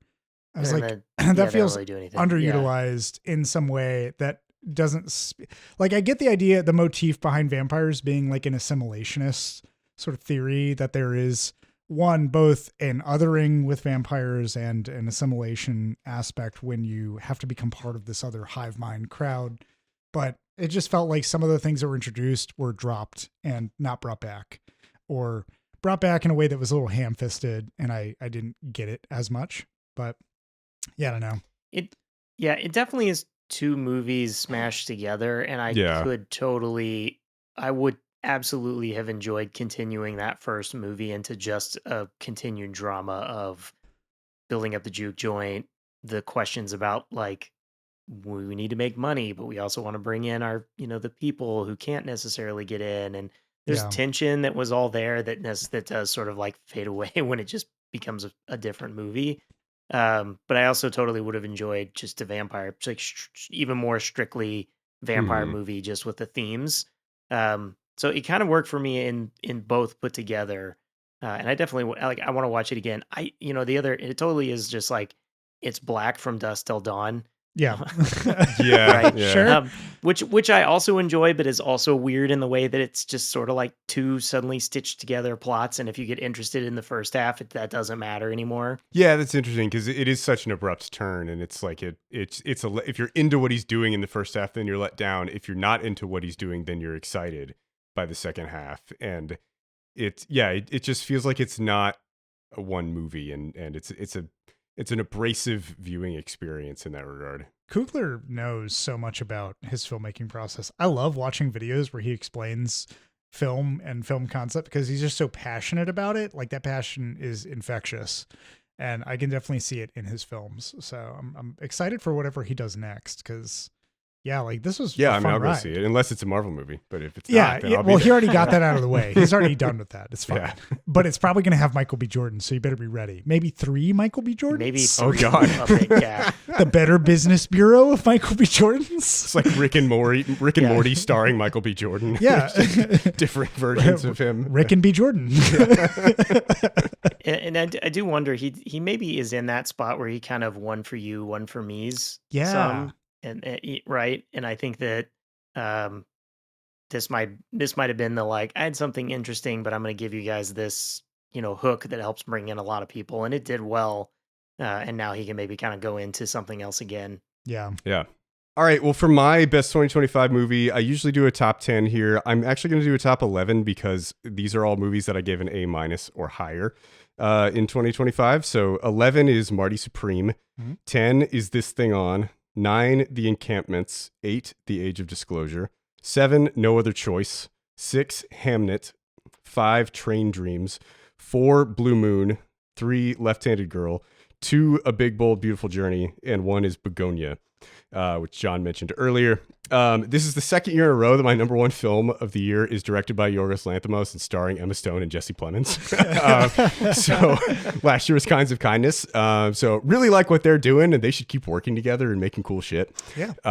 John, you mentioned that you tend to not like misanthropic films. I tend to like misanthropic films, and Lanthimos is one of the most misanthropic directors that has ever lived. Sure. And this one is actually a bit more hopeful than maybe some of his other movies. Probably not as much as like Poor Things is probably his most hopeful film. This is less so than that, but it's pretty damn pessimistic. It's the movie stars Jesse Plemons as a guy who lives in this small town that is kind of rotting away somewhere in Central America. Not Central, Middle America. Yeah, sure. The Midwest. The Middle East. Somewhere. Yes, exactly. Ohio or something, where, it used to be a big factory town. The jobs have left. People have left. He lives in his old family house that now just he and his cousin live there. All the rest of his family has gone. His mother has gotten very sick. She was addicted to opioids. Then there's a big pharmaceutical company in town that is trying to invent a cure for opioid addiction, the same pharmaceutical company that gave her the opioids in the first place. And in the process, his mother has gone into a coma. And this has really driven Plemons' character into a very bleak place where he is like really trying to figure out what is going on in the world and how we have gotten to such a fucked up place as a species, as a society, where we don't care for each other anymore, and we seem to be kind of dwindling away and kind of moving slowly toward extinction. The pharmaceutical company is headed by Emma Stone's character. She is the CEO of the company.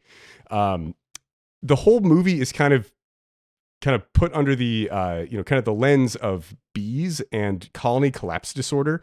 And Jesse Plemons keeps bees, and he talks about how there's this disease, colony collapse disorder, and nobody really knows what causes it and why bees seem to just abandon their colonies, and then everyone dies, and all the bees are dying. What can we do to kind of bring them back? That same thing seems to be happening with humanity as our communities are breaking down. We're becoming more distance from each other.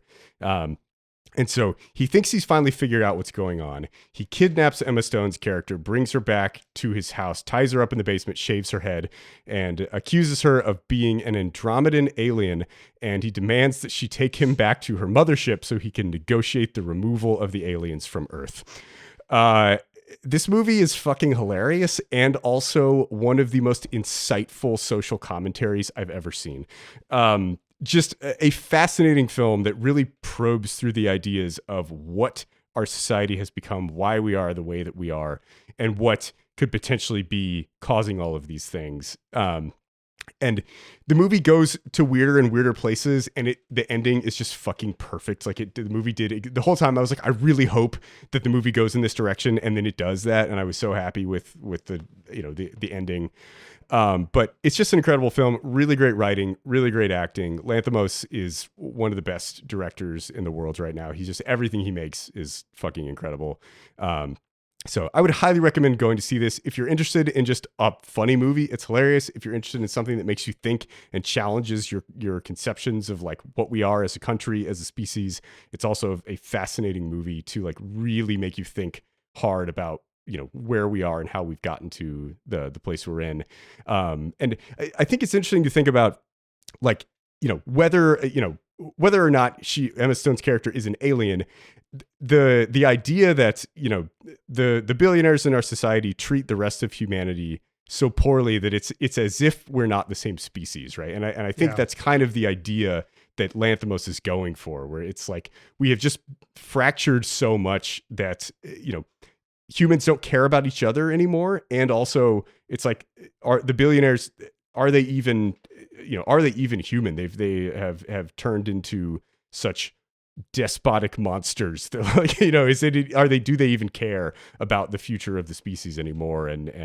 So yeah, I was blown away by it. I think it's an incredible film. Highly recommend anybody go watch it. Yeah, it was fantastic when I watched it. Sasha and I were both really gripped the entire way through. It's one of those films where, like, even if you aren't parsing through the social commentary, the direction, the storytelling, everything is so well set up, and there's so many moments that are shocking or really funny that it just strikes that balance so well from a storytelling aspect. And I've had a number of friends say that they saw it and it was crazy, but they like really fucking loved it. And it's just gotten that consensus all around. And people being like, this is from the guy who did like Poor Things. This is fucking insane. This feels so different than that. And I'm like, no, it doesn't. It's like very similar movies. Yeah. And Kinds of Kindness is, again, it made me want to watch Kinds of Kindness one more time. Yeah, same. I want to see the dogs inherit the earth. Ryan, have you seen Begonia or any other Lanthimos films? No, I have not. They're also in that pile of to watch. To watch maybe on an airplane at some point. Like, yeah, maybe. I do think Killing of a Sacred Deer is something that Darla would be interested in watching. Oh, I love that movie. Like, I think so good. Yeah, so that's kind of the one that's on the shorter list. It's easy because Barry Keoghan's in it. You're like, that guy's got a fucking weird face. Guy, he looks like he's up to something. Barry Keoghan, Colin Farrell, and Nicole Kidman. Fucking killer cast. Yeah, killer cast. Yeah. It's great. Cool. All right, we'll go see Begonia. John, what was your worst 2025 movie? It's kind of a tie, but I think I have to give it to Jurassic World Rebirth because I went and saw this fucking travesty of a movie. Why? I had a friend. He is a barista. I see him every so often to grab my coffee. We talk a little bit about movies, trade, stories. And one weekend he was like, hey, you know what? I'm going to go see Jurassic World Rebirth. Like, can't be that bad, right? And he was wrong. It was bad. I guess when you have run a franchise for so long that you've decided, we're out of T-Rexes, we're out of Indominus Rexes. Let's go with D-Rex. that you probably... Does that stand for what I think it does? Dumb Rex. What is it? Shitty with a silent D Rex. Yeah, sure, dipshit Rex, whatever. Whatever your mind thinks it is, it's better than what it actually stands for, which is like degenerative Rex or some shit. I don't know. It's that movie is the epitome of a Hollywood cash grab, cash in, to the point where the writers knew. And I just remember watching it and waiting for it to be over. And I'm sitting in like a theater. I'm sitting in the draft house watching it, and fucking Scarlett Johansson is talking to Mahershala Ali. We have two actors who have proven they're capable of so much better than this movie. And they're having to deliver lines like, I heard about Booker. Yeah. I'm so sorry. Yeah. What job were you on? Just a simple training mission in Yemen. Couldn't have been more basic. Just a car bomb. Out of nowhere. Please tell me you worked it out with Amelia. Whenever we looked at each other, we just saw our little boy. I know that your son died, and that's why you're upset, and that's why you risk everything in your life, but we got to do everything we can to get this $10 million. And Mahershala Ali has to say, you don't know shit about me, even though my son died, and I'm looking for another son and or child figure to be a surrogate father of. Like, there's just so much about it that it's just so ham-fisted and dumb. And the characters constantly self-reference how stupid the script is. We are very pathetic. All right, what do you say we stay alive and, get rich this time? Rich is nice, but it won't be enough. For sure. Do something that matters while there's still time. Okay. And there's so many moments that they're like, well, everything else kind of sucks. Let's bring the T-Rex back. Like, it felt so fucking hollow. It made me so mad. I was so infuriated to find out my nephew thought it was rad. He's like 9, and it just made me lose hope. He's who it was made for. He is who it was made for, and it just made me sad. We watched the original Jurassic Park together on my birthday, and he said it was boring. Oh, no. And I was like, you just don't get it, man. You're not old enough yet to know that this is a whole meditation on how far humans have come and how much we're going to fuck ourselves up just trying to do stupid shit like make more Jurassic Park movies. They never stopped to act. They never did. Everybody's way more obsessed with the flea circus. Like, fuck it. But yeah, when we left that theater, we went and grabbed drinks after. We talked about you and your 9-year-old nephew. Me, not my 9-year-old nephew, my barista friend and his partner, and we all talked about how that movie could have been way better. And I was kind of that voice in the room that everybody else was like, but we kind of had fun, and I was like, but it wasn't good.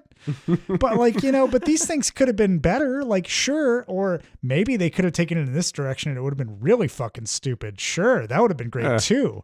And everybody kind of nodded and was like, yeah, why not? Sure. But I was just disappointed. I didn't want to go back and see it ever again. I have no interest in watching it. My nephew wants to watch the third Jurassic World movie, and I regret the day that happens.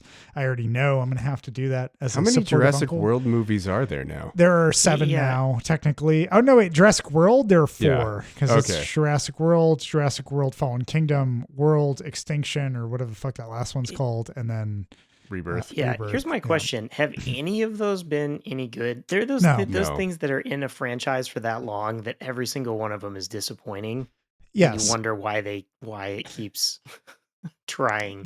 I'm so surprised because they let Colin Trevorrow, who Dixon insists that's not a real name. No, not a real person. Not a real person, not a real name. Colin Trevorrow got to do 3 of them, and then they were like, let's make a Rebirth. And now they're going to make another sequel to Rebirth, which rebirth. Yeah, afterbirth. So yeah, that's not my joke, everybody. Not my joke. I heard it somewhere and I don't remember where, but it's a good one. But yeah, that was that. And then the tie that I had with it, which it got bumped a little bit higher than Jurassic World Rebirth, is Tron Ares. Everybody, why do we keep trying to make Tron a thing? I don't know why. Speaking of sequels that none of them are. Yeah, nobody really asked for it, but I'll go see it because I like Tron's aesthetic. Why do people keep putting Jared Leto in movies? He executive produced this one, which makes more sense when you're like, there he was. He paid for all of it and he got to be in his own little fantasy. That's like somebody paying Scorsese so they can show up as like a main or an extra and like a closer cast character. But that's an insult to Scorsese to say that Tron is anything on that level. Tron has always been a thing that Disney's tried to make happen, and it's not going to happen. But I watched Tron Ares in a theater with 2 other people, and that was opening weekend.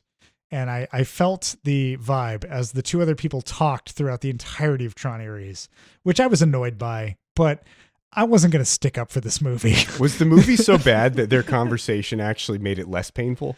No, part of that is because they were speaking in Spanish and I couldn't understand what the conversation was.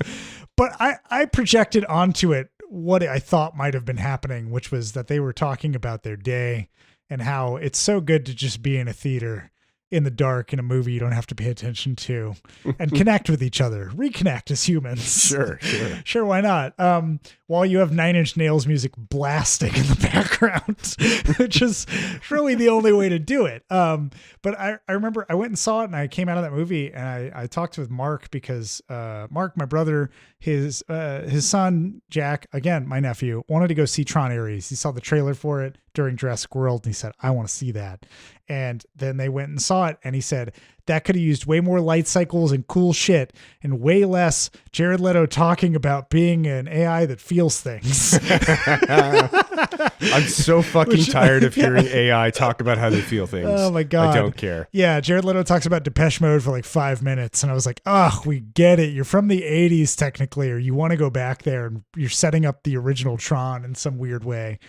I'm kind of gotten to the point where like if there is an AI or like machine character in a movie, I just am not in. I'm like, I'm not seeing it. I'm not seeing Predator Badlands. I'm not doing it. I'm fine. I'm fine with it when they don't make a whole big deal about it being like they're alive like me. Yeah, like I just don't. It's not interesting anymore. We've explored that trope as far as it can go. Mm-hmm, I don't need to hear it again. You know? I would love to see one though that takes down like AI as a marketing trend in like contemporary times. If like in the future even they're like that person's an AI, that means that they're only fed these other people's dreams and they fucking suck. Like, and they just like make a punching bag out of it. I'd watch that. Like, sure, why not? I'll take that as a good like AI never really progressed us that much further than what the marketers say. But this instance, yeah, my nephew was like, it's fucking sucked. And Mark was like, you're right. It was only good for the Nine Inch Nails album. It was like a music video with like the movie attached to it. That seems like kind of what they were going for. That does. But then I got a converse opinion from another friend who said he really wished that the music hadn't gotten in the way of the movie. And I was like, what are you talking about? There was no movie to get in the way of. What movie? So yeah, I feel bad because I liked a lot of the people that were in the movie, minus Jared Leto.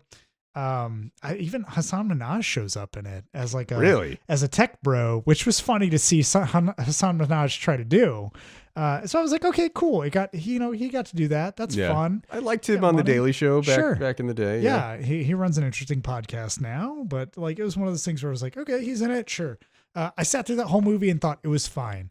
I didn't emerge with the same like vitriolic hatred that I did for Jurassic World Rebirth. I understood because probably I understood that this movie was going to bomb and nobody was going to watch it. I was okay with it being out in the theaters. But because Jurassic World Rebirth, I knew people were actively going to go see and fund, and there's going to be another one, I hated more. So that was my dishonorable mention. There will probably be another Tron movie, but it might be another 15 years. It takes them a long time to make that money on the back channel. Yeah. Yeah. In another 15 years, they'll be like, this was a cult movie with really great music that people ended up coming around to liking, and they'll try again.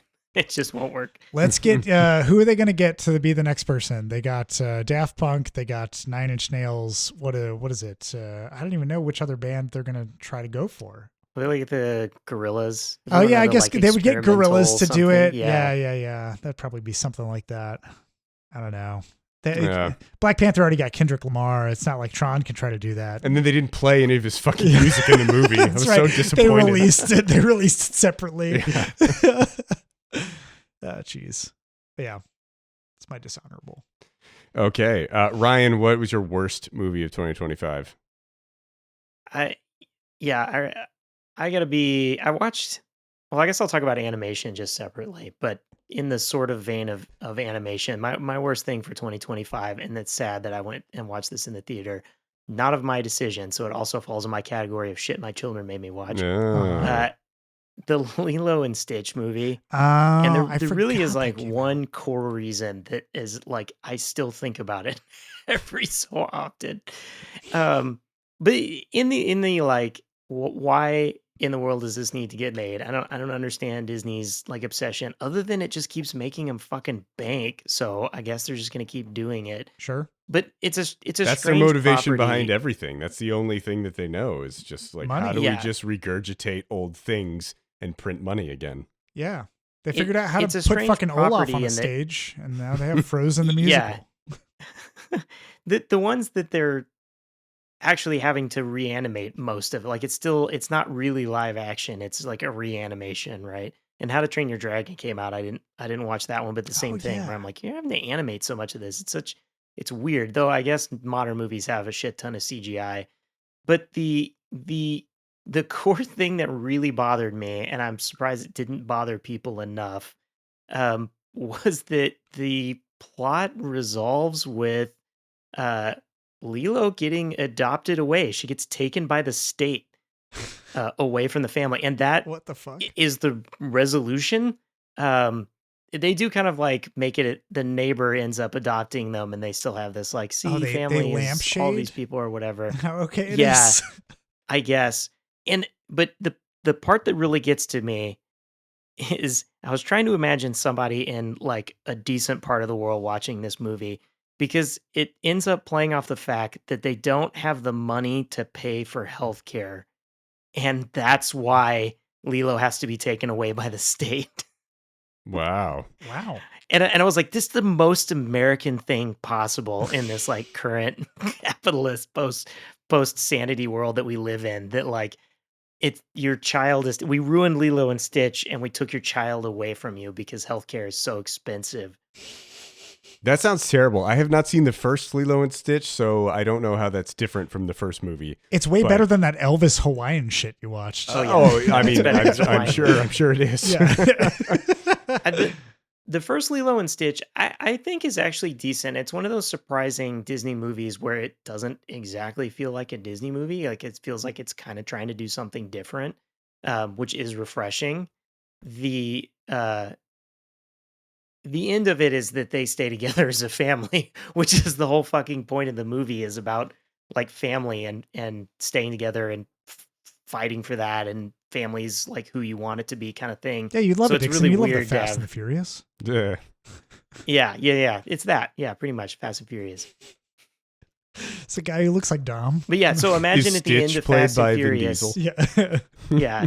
Vin Diesel had to give up a family member in order to pay for the repairs on his car. That's what it would be. If that was the end of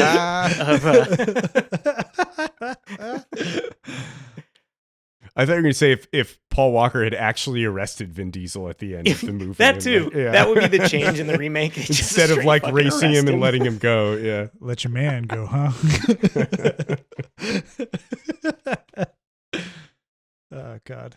Well, is that all you have to say about Lilo and Stitch, Ryan? Yeah.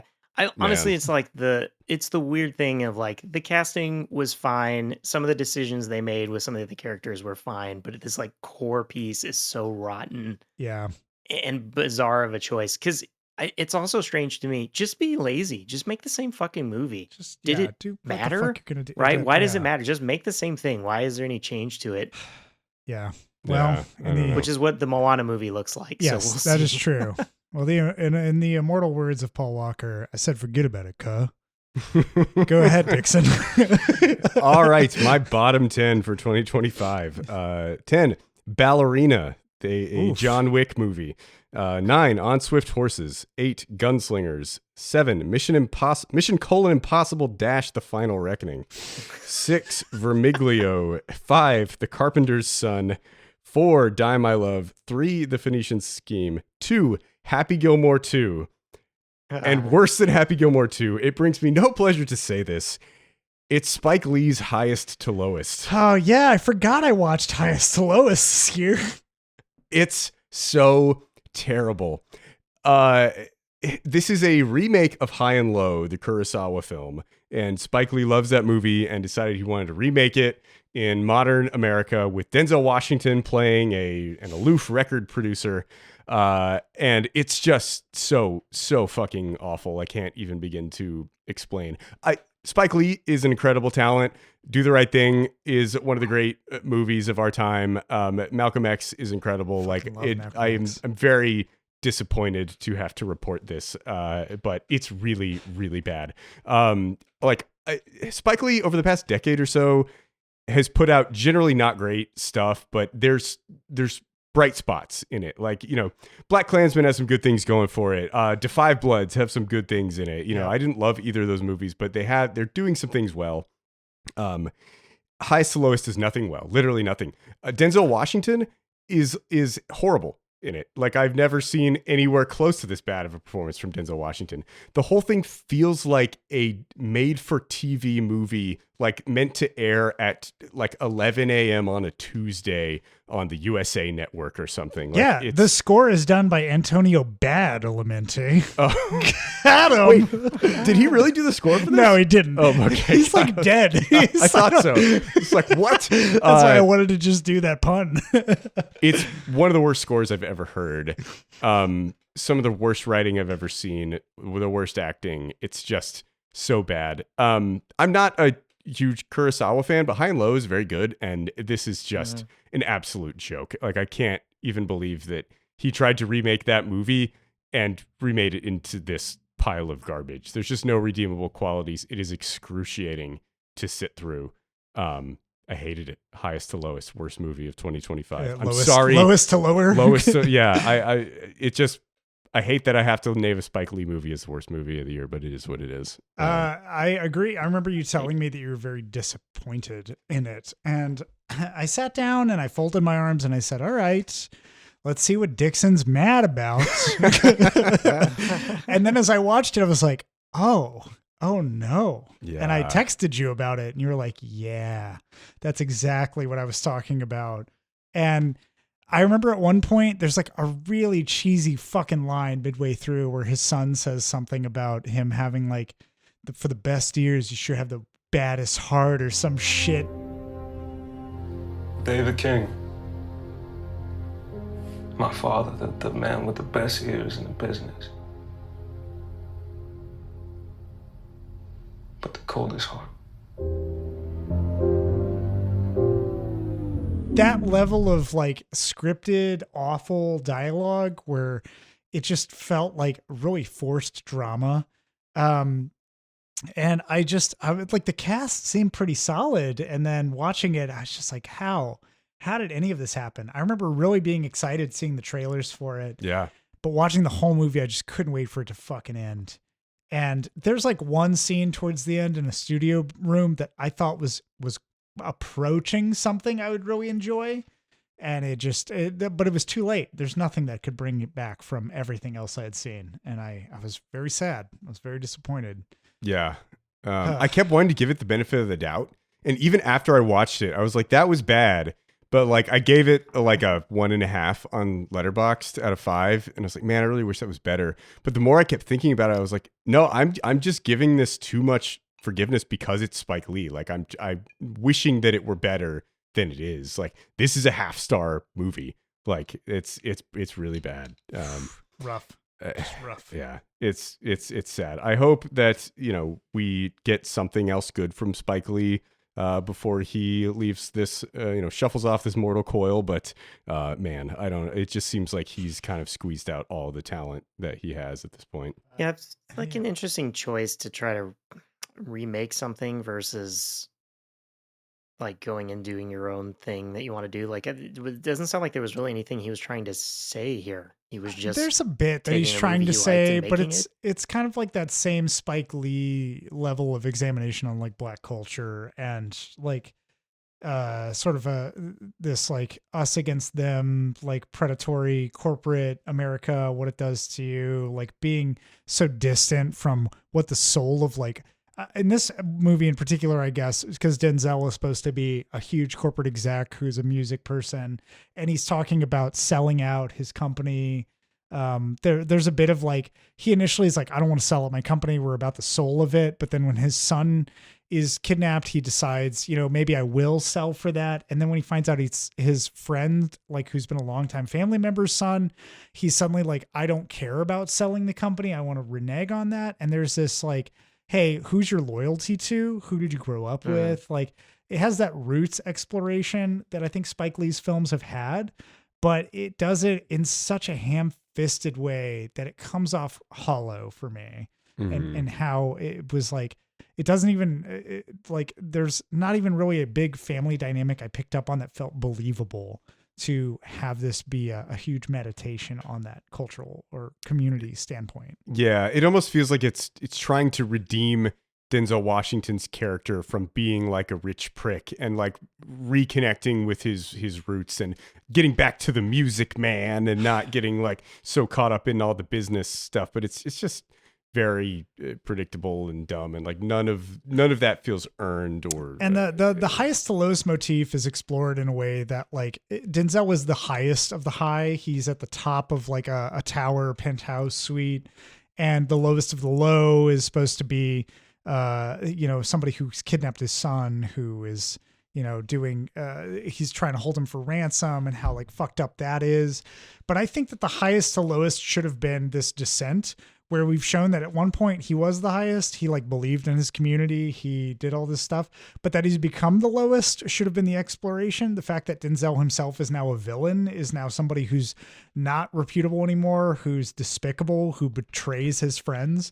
And I just don't think that Spike Lee had the heart to do that to his character. And for me, that's a huge detriment, because that you're on the precipice of almost a Christmas Carol-esque story of telling that this man is awful and he's going to learn his lesson.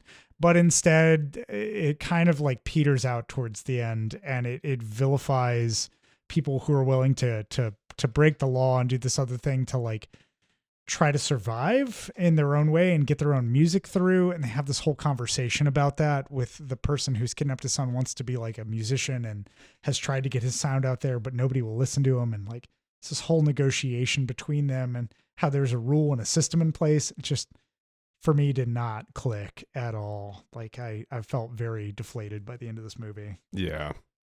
I would have thought he'd learned his lesson with Old Boy. Yeah, exactly. There's sort of that where I was like, hey, what are we doing here? But I really enjoyed Jeffrey Wright though in this movie. Jeffrey Wright is not bad in it. He's probably the best part. But I feel like he's not actually good in it. He's not. He's just not bad, and it makes him like such a bright spot in the movie where you just like can't wait for him to come back on screen because you don't want to claw your eyes out when he's talking. Yeah, exactly. He has such a heart to him that I really enjoy. He does. I mean, I always love Jeffrey Wright. He's great in everything. Yeah, I fucking love him. He's fantastic. But yeah, I understand why you would say that. Yeah, and then A$AP Rocky is okay. A$AP Rocky is not in it enough for me to care. He's in a lot of movies this year. And if I had legs, I would kick you, right? He's in that too. I don't know why he's in so many things, but he's breaking out. I've never once listened to an A$AP Rocky song, so I really know nothing about him. But I've seen a lot of his performances. He seems like he's in a hurry. Not bad. Yeah. Yeah. Cool. All right. So now we are going to do some separate categories and each talk about some things that we really enjoyed or didn't enjoy during the year. So, John, why don't you kick us off with your first separate category? We'll do some separate categories and then kind of come back to the end and bring it all together. Sure. I wanted to talk real quick because every year you rediscover movies. There are movies that, as everybody who's listening to this podcast knows, I've tried to introduce some movies that I've loved in the past to Ryan and Dixon, and they don't land that well. Punisher? Punisher, Punisher landed. I would say that landed well. Would you not watch The Punisher again? It's a relatively fun movie, but like Cashback didn't land well. Yeah. Cashback was a fucking huge bomb. That sucked. But there are some movies that I've rediscovered or rewatched that I really loved. One of them, it came before Blazin' at my birthday watch party. I ran a 3-movie marathon. And there are 2 movies that I kind of rewatched and loved both of them. One is The Iron Giant, which I have not watched since I was a kid. And I remember watching it as a kid and not getting it and kind of just being like, okay, like that's what you had. I mean, I was a Disney kid, so I had different expectations of storytelling. But The Iron Giant's a fucking masterpiece. Like, that movie is beautiful, and Brad Bird had every right to make that shit and flip off all of the Disney executives that fired him. I learned so much about it too, coming back to it as an adult, that like there's a whole production troubled past of it. Brad Bird, who had been at Disney, he worked on a lot of Disney stuff. He worked on a lot of Simpsons episodes as well. He worked on The Incredibles, but he got laughed out of Disney for being too ambitious, for wanting to actually do interesting things with animation. And then his sister was murdered by her husband. She was shot. Oh. And when she was shot, he went through this whole spiral and rediscovered kind of like, he got into touch with what he really wanted to do with his art. And so, is his sister married to OJ? No, she was not married to OJ. OJ stabbed, did not shoot, stabbed. But yeah, like Brad Bird, when he was trying to pitch a story to Warner Brothers, who's trying to get their animation studio going, he went into their boardroom and he asked everybody in the boardroom, like, what if a gun came to life and it realized what it was and it didn't want to kill anymore? And like all the executives kind of laughed at him. But then he immediately launched into this whole thing of like, it's the 1950s. We're terrified about communists. We're looking for Sputnik. And this kid, a robot crashes to the earth and he's like trying to figure out what it is, what it does. The robot has no memory of what it is, but it was at one point a killing machine, a war machine. And it rediscovers this as it goes through its journey, learning innocence through a child. And like everybody in that boardroom was like, holy fuck, this is actually an idea. This is something fantastic that we should write down and make. And they gave him a lot of budget and he ran it down to the wire and he made this movie. And I remember watching it as a kid and being like, meh. And then watching it as an adult, I watched like my nephew came, my niece came, they watched it and I watched them become spellbound by it because they were enamored with the robot, but then they also learned so much through it. And I was like, what the fuck was I thinking as a kid? This is a fantastic film. Man, I was an idiot. Yeah, I was a total idiot. And there's there's funny jokes. There's a lot of heart to it. And it's also got, what the fuck's his name? Who plays Shooter McGavin? Oh, Chris McDonald. Chris McDonald is the main villain, and he's fucking great. Hell yeah. He's so great in it. Better in that than he is in Happy Gilmore 2, I'll tell you that. Yeah, he's playing like a federal agent who's come to investigate this robot. He's afraid of communists. He's constantly trying to talk to the main character, and the kid is like always outsmarting him. It's just fun.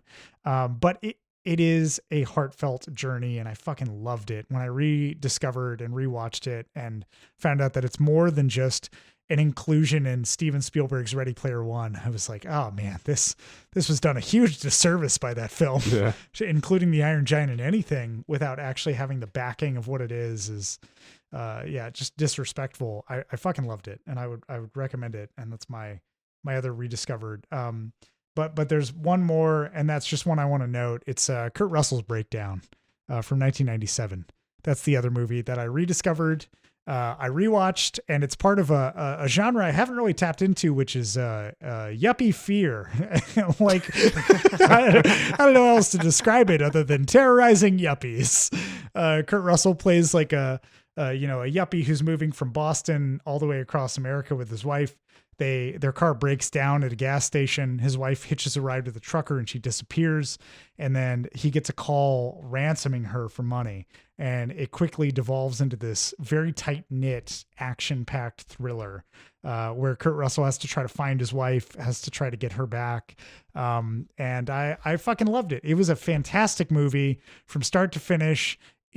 I don't see many genres like that anymore. It's very strange in the way that it's kind of constructed to be like, yeah, if you're in the middle of nowhere and you're on a road trip, people could get you.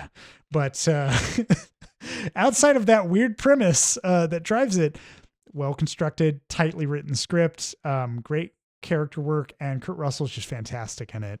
His whole kind of performance is really well done, and the villains of it are also really menacing, and I loved watching it. It was fantastic. I'm looking at the IMDb page. There's an actor in it named Jack Noseworthy. That's right, and he is noseworthy. He does have a nose, and it is worthy. This sounds like almost kind of a Taken kind of a premise, like, you stole my wife, I'm gonna go murder all of you. I would say don't show it to Lindsay Dixon, because she will be terrified to go on a road trip anywhere. Okay. Yeah, she'll be like, if there was a breakdown, would you come after me? Like, no. Yeah. No, sorry. It's like, I would leave it to the police and the professionals, but I really don't know what they're gonna do because Kash Patel's overseeing the FBI. They're going to hold a press conference. We know that.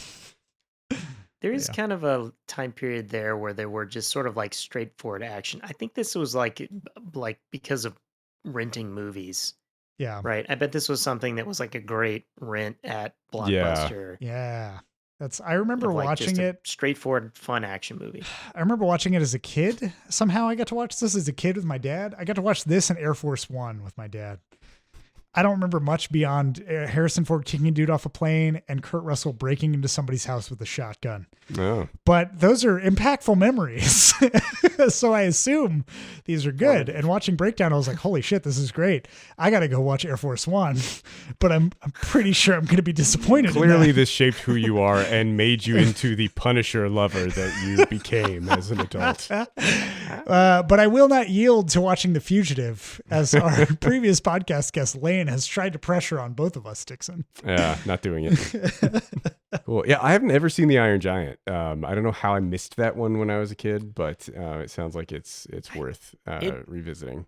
Yeah, it flew under the radar. I think it bombed when it came out. Yes, right? it did bomb. Because they said the marketing department kind of sabotaged it. It did not. Yeah, there's a whole thing there. But I would say I'm happy to lend you my Blu-ray copy. You watch it with Lindsay. I think that you would both enjoy it. Yeah, it's great. Cool. All right, Ryan, what's your next category you want to talk about? I'll talk about animation real quick to just kind of round out. Elio sucked. It was just kind of boring. I heard it was sabotaged by the executives at Pixar, and it was like supposed to be gayer than it was, and they removed a lot of things. The lead character was supposed to be like a gay kid who had like, posters of action heroes on his wall or something, and like was very like, about a story of like a gay kid kind of growing up and finding himself, and they were like, we can't do this in Trump's America, we've got to strip out all references to this, and apparently it just made it so like the movie just didn't have much left to it. It's just there's nothing going to it at all. It was really, I can see that, I guess stuff got stripped out of it, but it just seems like, I don't know, whatever's going on at Disney and whatever's going on with Pixar, they just have no clue. I guess it's just all executives taking some kind of script and then ripping it apart or whatever. I also think that the like secondary character just being a faceless worm, what the fuck? Is this a Dune really spinoff? Yeah. Well, because so Elio somehow accidentally gets sucked up into an alien spaceship. Sure. And this little like worm person also doesn't feel at home with, I guess he's a gay worm. And they just took that part out too. I don't know. But if you have another like an alien character or something else, right, that in a typical Pixar, right? Even the Monsters Inc. characters are like cute and approachable in a way. Yeah. Here it was just like it's just literally just a fucking worm, and I mean honestly, like no eyes. It's faceless. I gotta look this shit up. Yeah, and so I'm like, okay, I'm supposed to identify with this character too, or give a shit really about it. Yeah, it just was nothing. Oh, sorry. I just saw the worm. Yeah. Oh, fuck. That thing's awful. That thing's a horrendous monster. Oh, the teeth. There's like nothing fucking that Jaws. Oh, yeah, it's kind of a- yeah. No, what the fuck? And Yeah. the whole thing is that their alien race, when they get a certain age, they put them into like a giant like mech suit. What? with weapons and all that, and he doesn't want to become, because once they go in there, they never come out. And he's like, I don't want to be in the giant mech suit. Like that was the plot. It's like Star Kid. He's like Star Kid, the 1990s This movie sounds Star horrible. Kid. Yeah, it's like a bad Star Kid. Yeah, A bad Star Kid. Oh no. but it really it does just feel like Pixar and Disney just Bankrupt. I haven't seen anything good from them in a while now. And what's next is Toy Story 5. You know what that reminds Yeah. me of, whatever Ryan? that gopher frog thing. Fucking, I don't even know what it is. That reminds me of the there's that Family Guy cutaway where they talk about Stephen King, and he's like they're sitting in this room, It's his a publisher lamp. and him, and he's like this couple for my next novel, they get attacked by a lamp monster, and he like grabs a lamp and starts like attacking the guy kind of, and the guy's like, are you fucking kidding me? And he keeps doing it, and the guy's like, when can I have it? Like,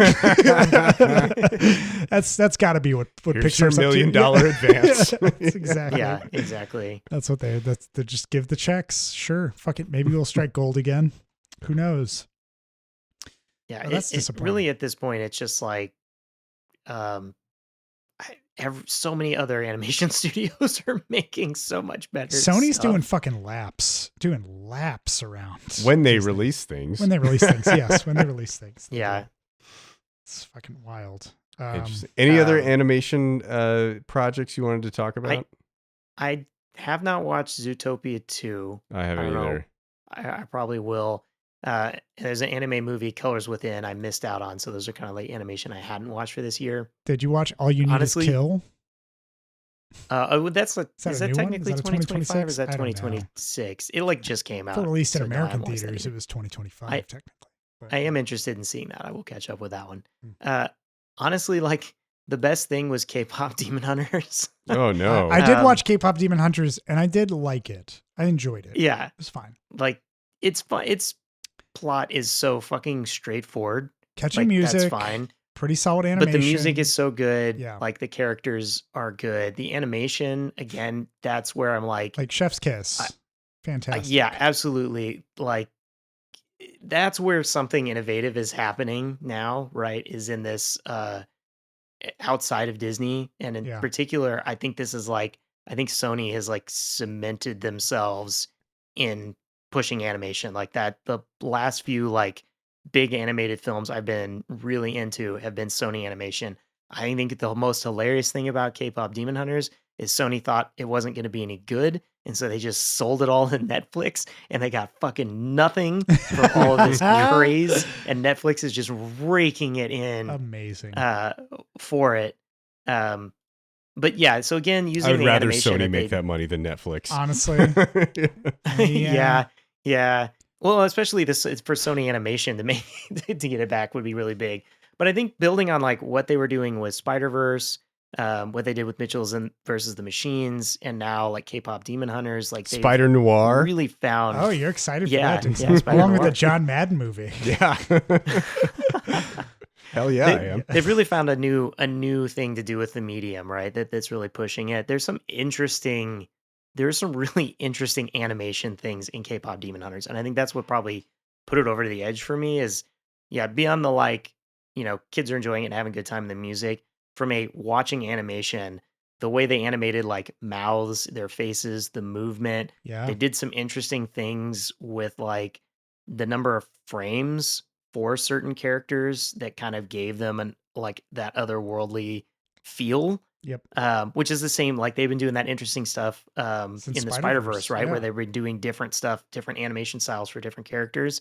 And yeah, I'm like, that's just pushing it. Like that's what I absolutely love to see, is something that's trying to do something interesting with the medium. And it feels like Disney is just like, oh, we're supposed to make kids movies and those are animated. Like that's like Disney's all the thought forgotten that goes into the it. point of their animation. Or maybe they've just completely focused on the money itself, but there used to be a point where they cared about the animation to some degree. I know that they also like hammered through a lot of tracing and shit and reuse and recycling, but there was a period where I felt like Disney cared about the magic of trying there was still some heart to those movies. And I think that even like at its worst, not the recent Pixar, but like good Pixar movies that just stemmed from, we want to do better water animation, we want to do better hair animation, and that was it. That was their starting point. They still came out with really great movies, and they pushed the medium. Yeah, exactly. And I'm curious, before we get off the topic of animation, potentially, like, did anybody watch Fixed? No, I don't know what that is. You didn't watch it, Ryan? Is this about a dog that's lost its nuts? Yes. Oh. It's a Gendy Tartakovsky film. It's like this animator who is famous. He did Tarkovsky? He's not Tartakovsky. He did Hotel Transylvania for the fucking Sony Animation. He had like a Popeye pilot that he was trying. He did Samurai Jack, Dexter's Lab, like all these Cartoon Network shows. He did like a lot of animation. He's a purist in a lot of the ways that he explores animation. He's one of those like interesting minds who just wants to explore the different animated styles of whatever movie or show he's doing. He's done a movie or a show called Primal that is about like a caveman, and it's like really graphic and violent, but it's fucking beautifully animated. He made this movie for Netflix that released this year. It's been a movie that's a passion project of his. It sounds like a Fritz the Cat kind of resurgence sort of mindset, like one of those Ralph Bakshi things. But it's about a dog that's going to get his nuts chopped off, and he finds out about it. He realizes that it's going to happen. So he goes out for one last hurrah to fuck anything that moves for a full day. Okay. And it's fully animated, and they animated dog buttholes and balls. And that's the whole thing, is that Gendy Tartakovsky thought it would be really fucking funny if they did this. And I have no idea who watched this movie. Did you watch this movie? No, not yet. But I have a Netflix subscription thanks to Left-Handed Girl. So I guess I'm going to watch this movie. All right. But I was fascinated because I think he did so many interviews about it where people were like, why did you do this? And he just said, it's always been in the back of my mind to do something like this movie. And I was like, really? Okay. I would think the instinct would be to run away, not to go out for one last glorious sexcapade, but to just like get the fuck out of that house and never see those owners again. Well, I mean, I think that there's only 2 dog movies I know of now, and that's this Fixed movie, and that's Rover Dangerfield, the Rodney Dangerfield spinoff, which I don't know if you've seen. He's the last word in animal magnetism. I'm smart. Well, when I was paper trained, I learned to read. He's the hottest thing that ever hit Las Vegas. Well, I got it made here. He's animation's newest party animal. Why, it's a dog's life, and I love it. Las Vegas is the place for me. No. But both of them are all about trying to get back to a state of cushy, comfy normalcy within a human house. So I feel like maybe that's the driving force of the dog being like, well, maybe I get my balls chopped off, but I'm fed steak every Friday, and I don't have to fucking survive out in the wilderness. That's depressing, man. It is depressing, isn't it? Yeah. So I'm really curious to see, hey, maybe at the end of it, he decides, I like my balls. I want to keep my balls. And he just runs away into the wilderness, becomes part of the wild dogs that are undomesticated. Yeah. But who knows? Dixon never watched Rover Dangerfield, but if you're ever curious what Rodney Dangerfield got up to when he was trying to find things to fund his cocaine habits. I have never ever once asked that question. I watched it as a kid, and I'm surprised it was marketed to kids. There's a movie called Ladybugs that he coaches a soccer team, and it's fucking is wild. it like Bad News Bears? To get ahead in business, Good luck. Thanks. Oh, and I'm glad you gave me the right finger. sometimes you have to play ball. Chester, my company sponsors a girls' soccer team. I'm coaching the Ladybugs. That sort of goes with the promotion, you know? What he doesn't know. Win the game, win the game, win the game. Could get him fired. it's way, way worse. What he's willing to try. What? Could get him arrested. Don't worry, if it's too tight, you'll get used to it. Anyway, my next category is the best actor and best actress from 2025. So, really loved both stars of Begonia, Jesse Plemons and Emma Stone. But I'm going to give my best actress to Jessie Buckley for Hamnet, and best actor to Ethan Hawke for Blue Moon. Hamnet, I am thrilled to say that Chloe Zhao is back. She, loved Nomadland. That was my number one movie of that year. And then she made Eternals. And I don't know what you're talking about. I don't remember that movie. Yeah. I brought that movie to the podcast. One of my great shames. You mean she directed the first sex scene in any Marvel movie? Yeah. Oh my God. They fucked on rocks out of frame. Filmed fake sex before. Anyway, Hamnet is really good. It's the story of Shakespeare. Apparently Hamnet and Hamlet are like the same thing in Old English or something. It's like how the Northmen and Hamlet are the same thing. Yeah, I don't know. But anyway, his son was named Hamnet and he died tragically. And then basically Shakespeare wrote Hamlet about, but kind of inspired by his son.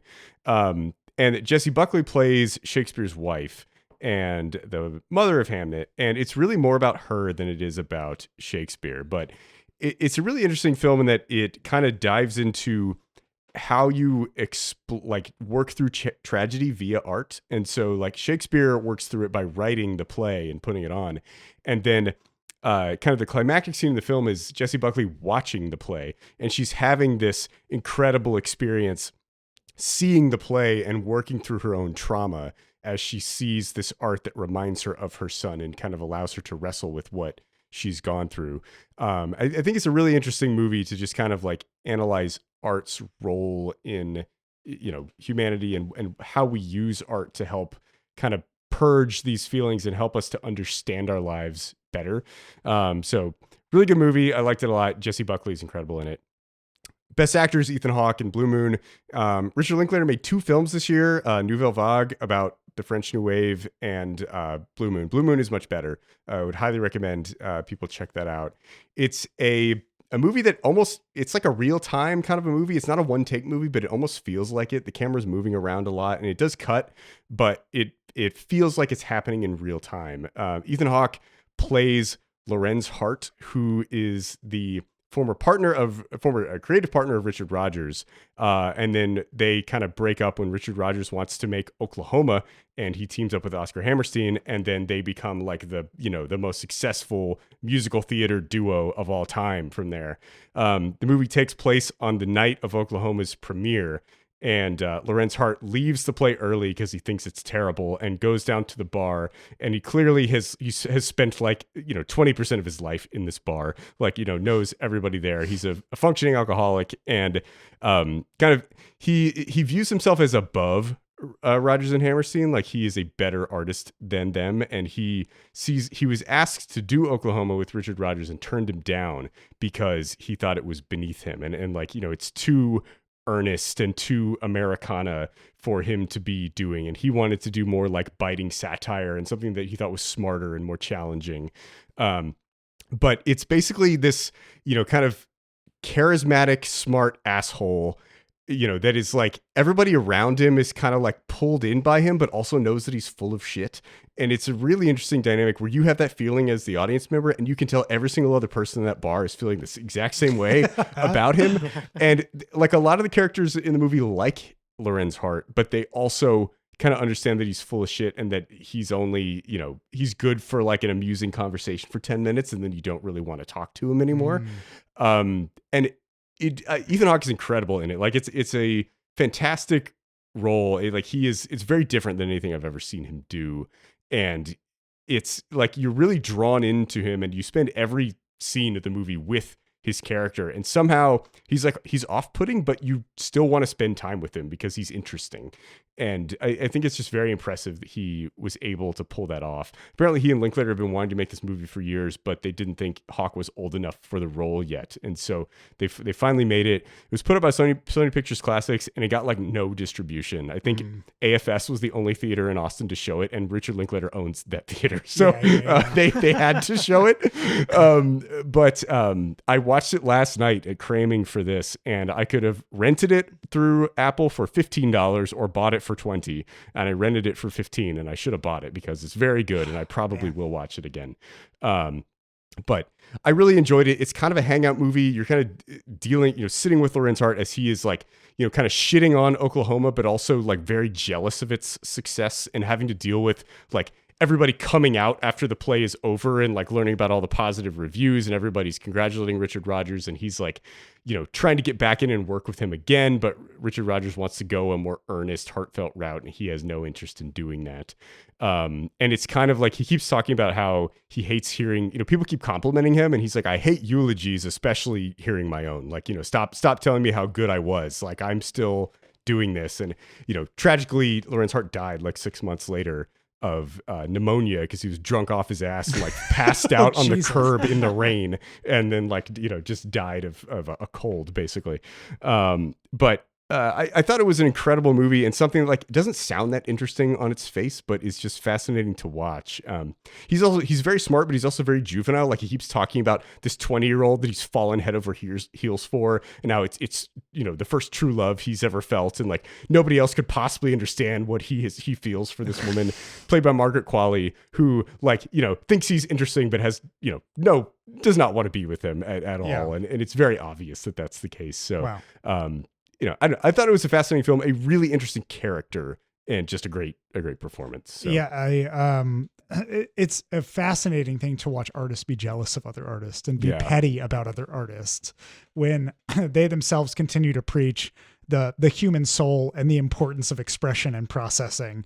And it's kind of a fun contrast to Hamnet in a way, because like, what is your art really supposed to be? Like, what the fuck are you trying to do? So that's fascinating. I haven't seen either Hamnet or Blue Moon. Blue Moon. Yeah, I haven't seen either of them, but I want to see both. Yeah, and Lorenz Hart was very talented. Like he was the lyricist. Richard Rodgers wrote the music. He wrote the words, and he wrote Blue Moon. Like that's a enduring song that has stood the test of time and been around forever. And like he wrote a lot of really successful songs and musicals, but he never achieved the fame that that Richard Rodgers did with Oscar Hammerstein after that.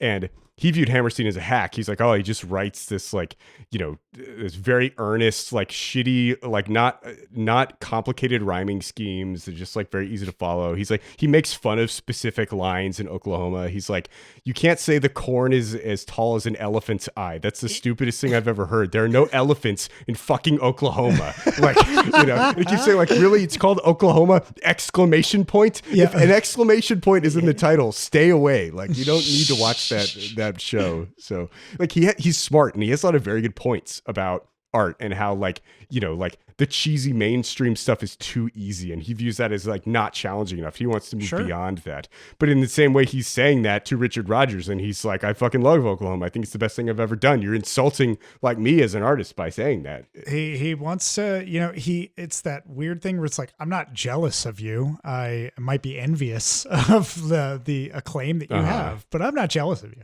Yeah.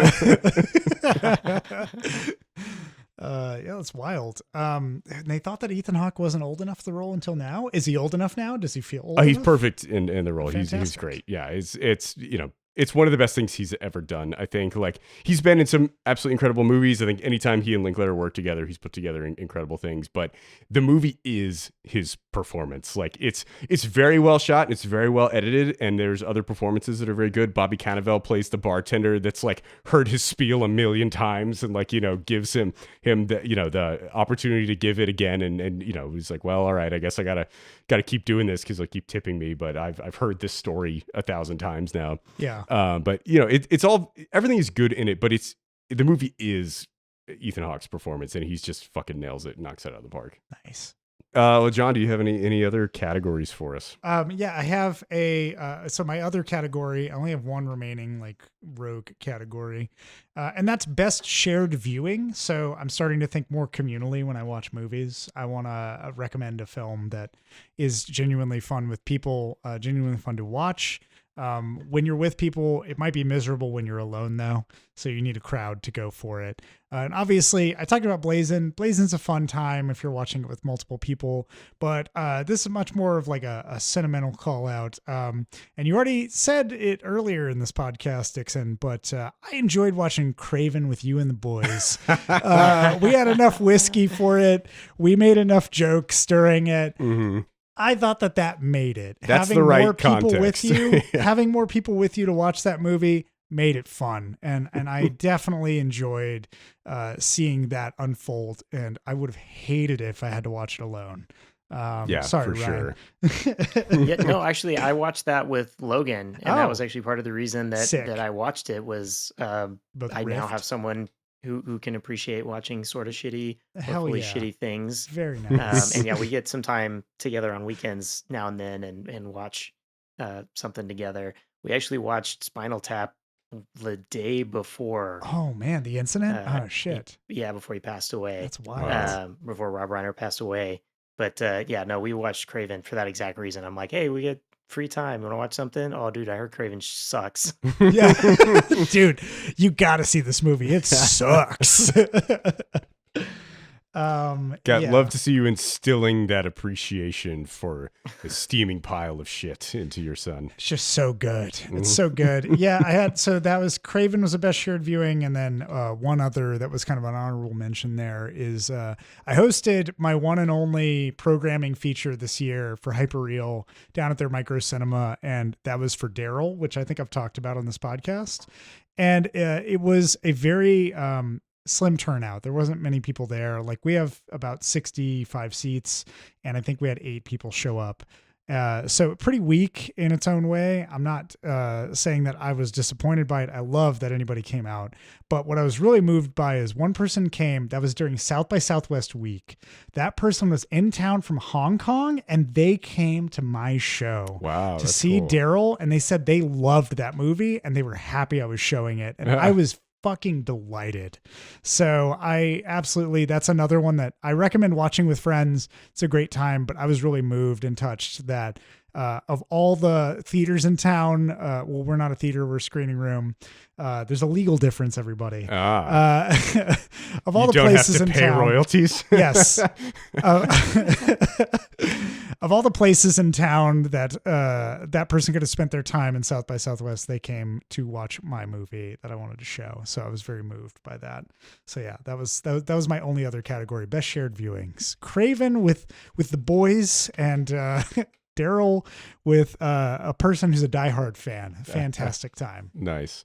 Yeah, it was fun watching Craven with you and some other friends, and then we went to the How Did This Get Made live show of it. So that was a good time. Yeah. Cool. Ryan, what else do you have for us?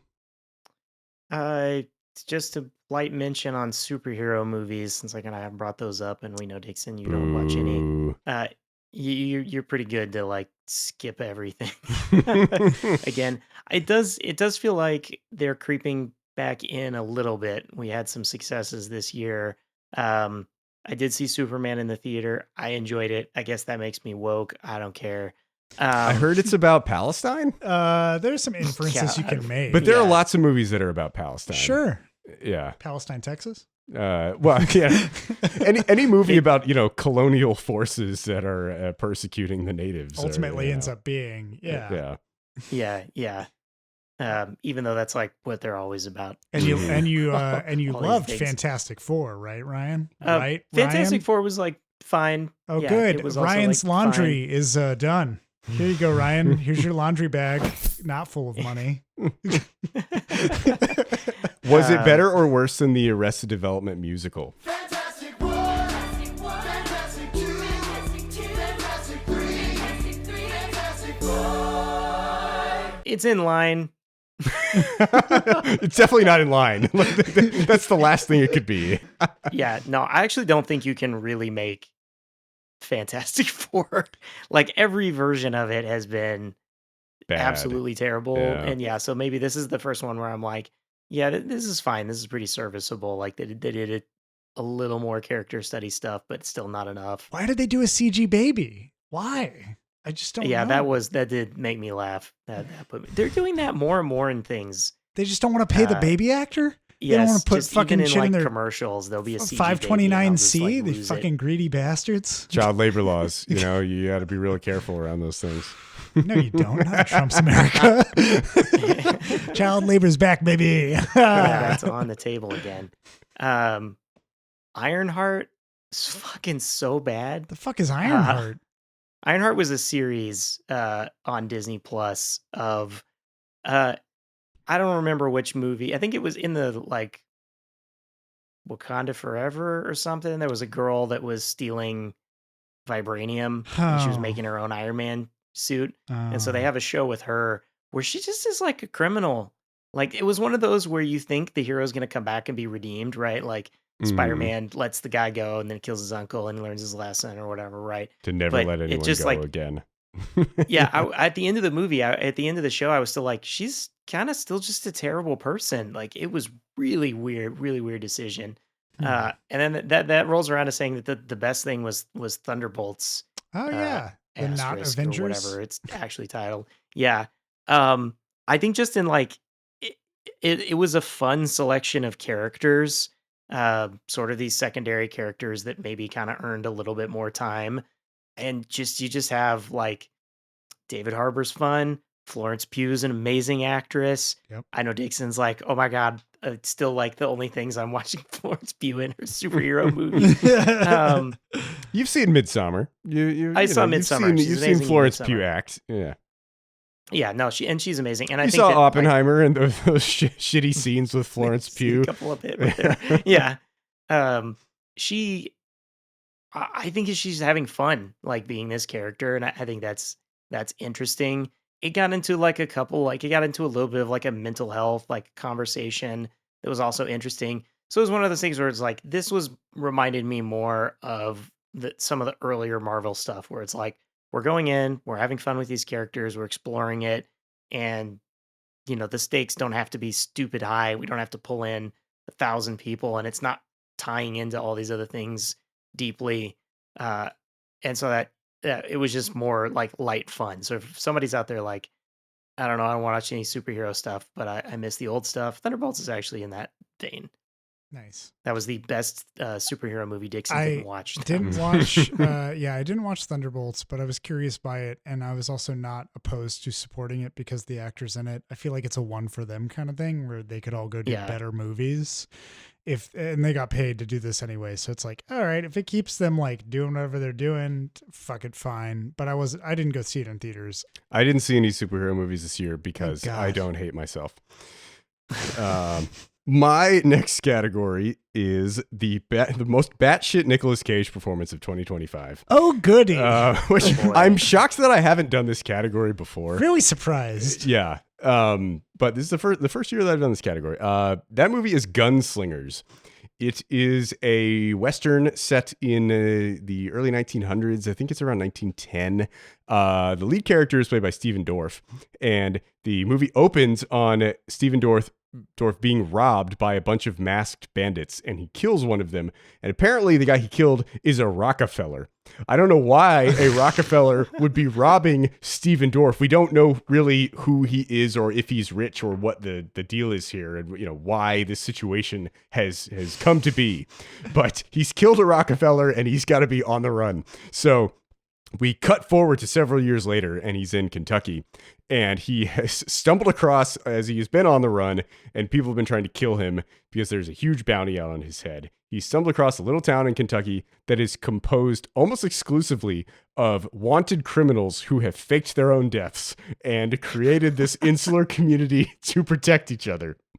There is a graveyard just outside of town with all of their wanted posters nailed to their fake headstones that all the wanted posters look the exact same, as if they were all wanted like in the same county by the same sheriff in the same area.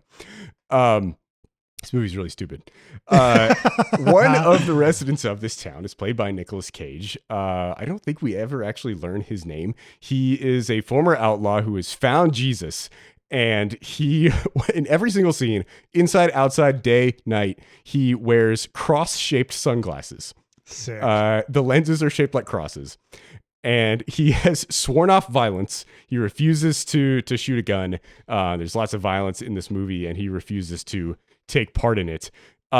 He's constantly reading the Bible, and he talks like a Southern black preacher who has lost his voice from years of crazed ranting. It is one of the most wild performances I have ever seen. 6 feet under this mark in a graveyard. Hung for murder months ago. Are you sure? I'm not lying. The graveyard's on the edge of town. The role is not written, interestingly. Cage has just decided that he's going to play him as this crazy person. And like, there aren't really a lot of good, like, you know, crazy one-liners from Cage's character. Like, if I just read a quote to you from the movie, you'd be like, oh, it's not that funny. But when Cage says it, it's fucking hilarious because he's like talking in this incredibly raspy voice. Like, he sounds like a fucking mesothelioma patient with like a hole in his neck from years of smoking. And he's doing this like Southern black preacher thing, and it's so fucking weird. It's not a good movie, but it's kind of crazy to watch. Of course, you know, he keeps swearing off violence, and by the end of the movie, he has to save the day by fucking murdering everyone. Using violence? The man who shot Liberty Rockefeller? Exactly. Oh, God. Just an insane movie, but like made so by Nicolas Cage's performance. Like, it would have otherwise been just a very stupid, bad modern Western, but Cage makes it just fascinating to watch. So that is Gunslingers. Oh, Jesus. Yeah, I looked it up while you were talking about it. I saw those cross glasses. Uh-huh.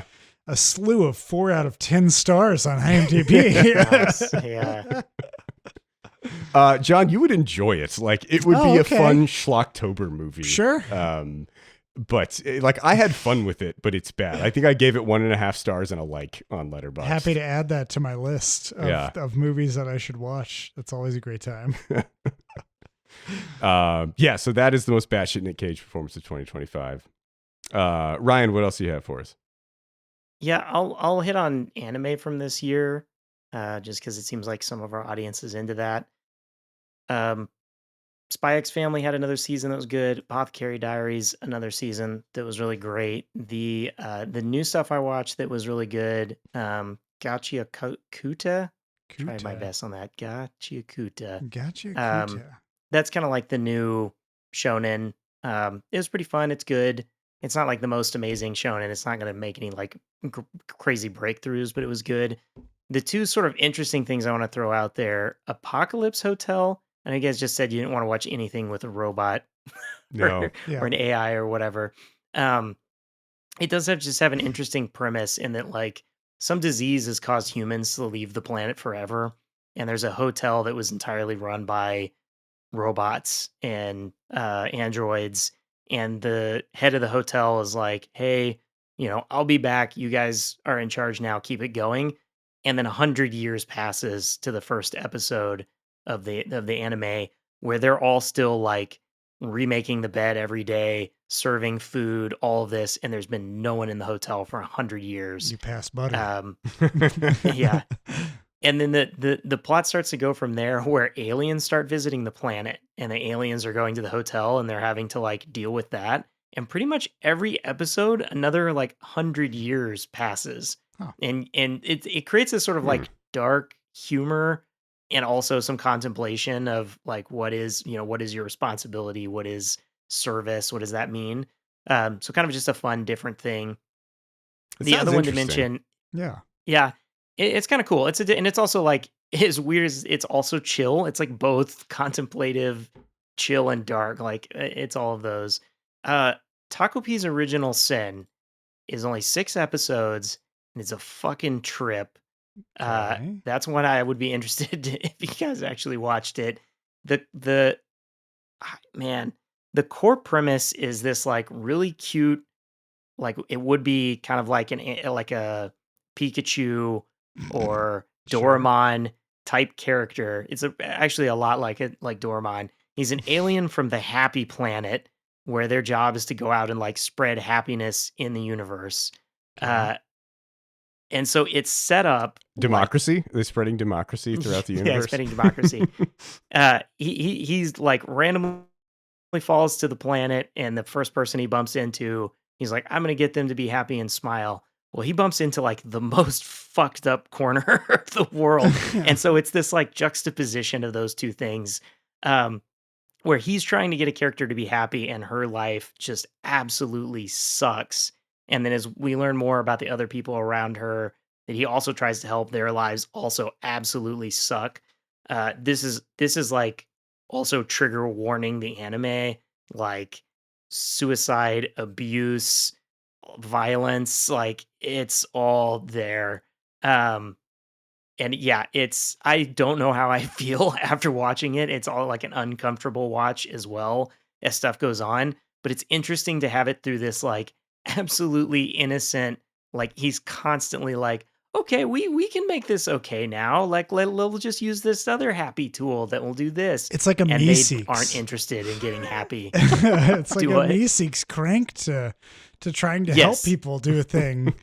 I'm looking at the reviews. I'm Mr. Meeseeks. Look at me. All of it definitely gets to that point where there's like the 100 Meeseeks that are like fucking losing it. It actually totally goes that direction where it's like, I can't do my job. I can't get these people happy. I knew it. Yeah, the reviews on IMDb, one person says darkness disguised in cuteness, and then the other person just says bittersweet crank to 11.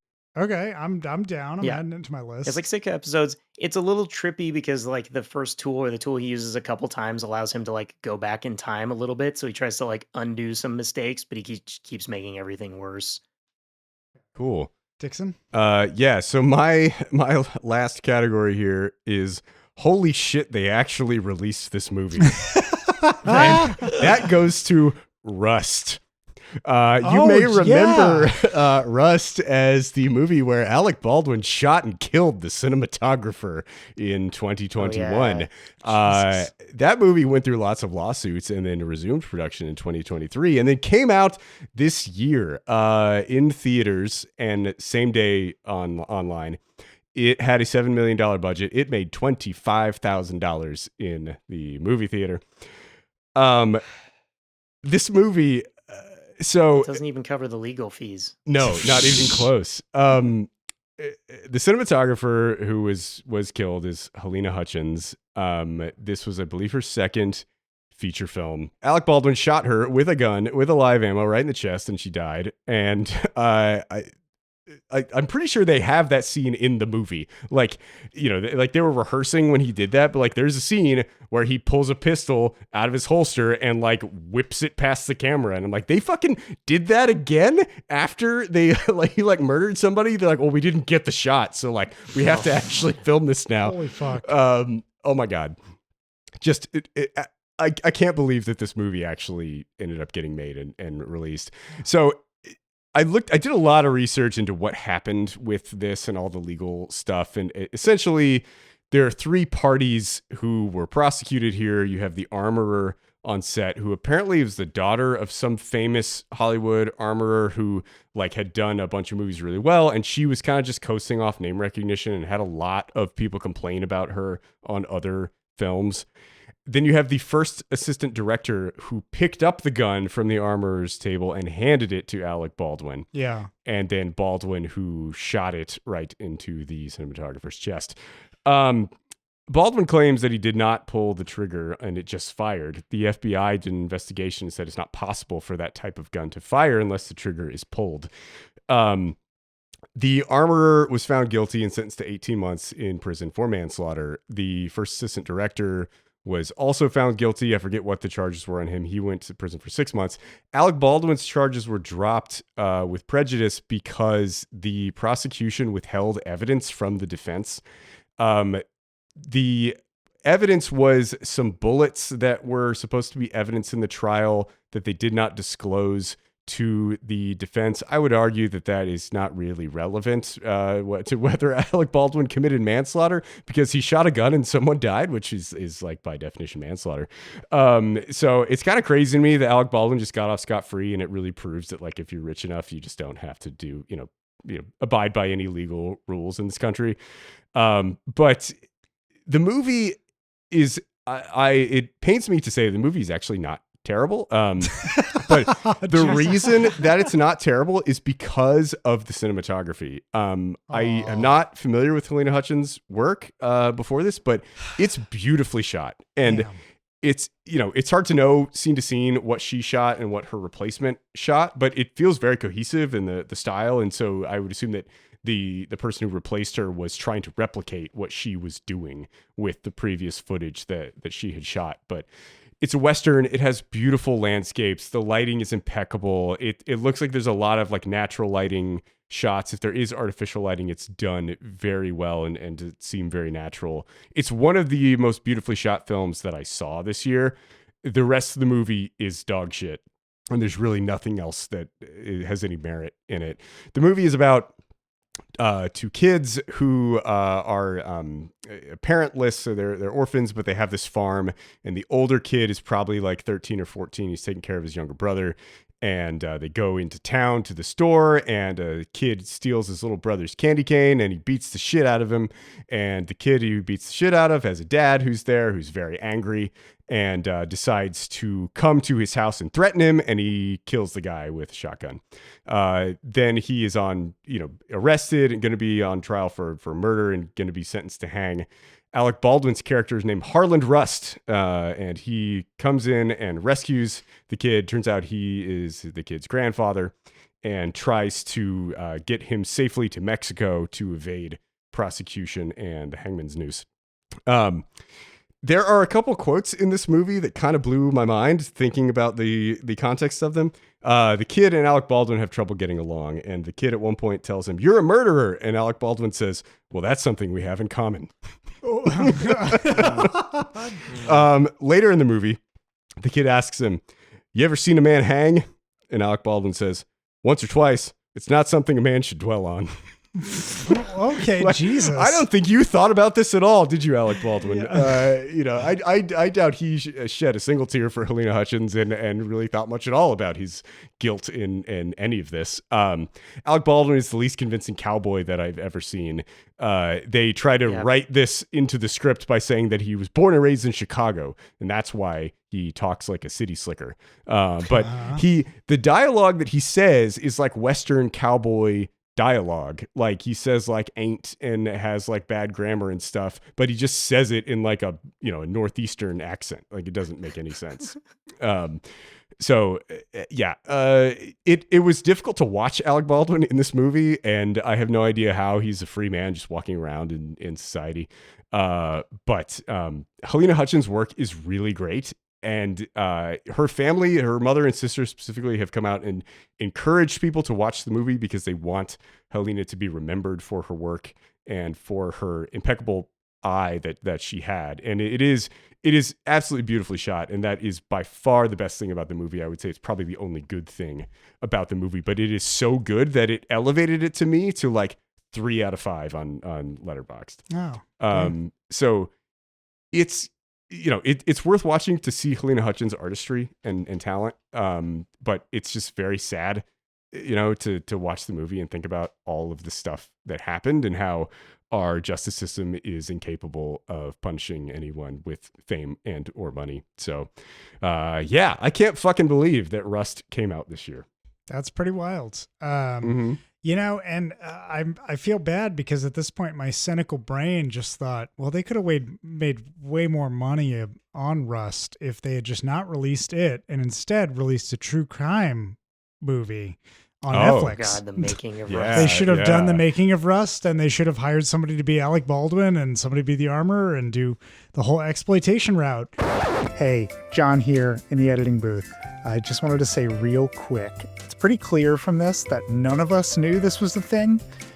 There wasn't a Netflix series. There was a Hulu original documentary about Rust and the tragedy that happened.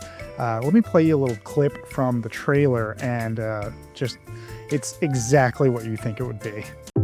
Helena was going to shoot a film called Rust. She went out and never came back.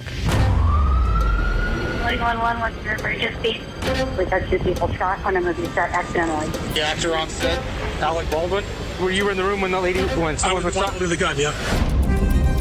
That bullet went through her and then from her into me. No accident just happens out of the blue. Every accident is preceded by a series of failures. So I guess cynical brain wins. Anyways, back to the episode. Yeah. You'd have made so much fucking money. Oh, they would. God, you'd have been swimming in it. Mm-hmm.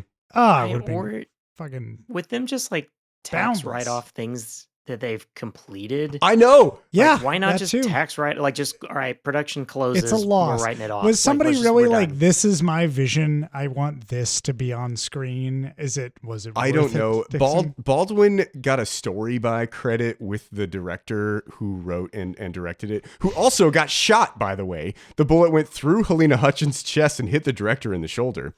But apparently he was just fine getting back together with Baldwin and finishing the movie, which is fucking wild. But Baldwin has said it's a passion project of his. I'm like, I cannot imagine that Alec Baldwin's passion project is a Western that like seems like it was written for Clint Eastwood or John Wayne, not for Alec Baldwin. Like Alec Baldwin's view of himself is very different than my view of Alec Baldwin. So yeah.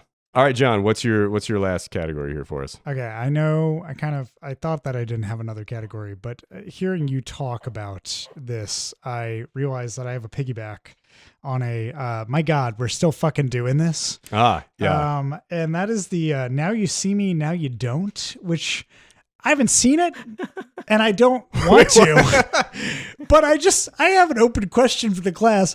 Why are we still doing a heist movie about magicians? How long are they going to be able to do this bullshit?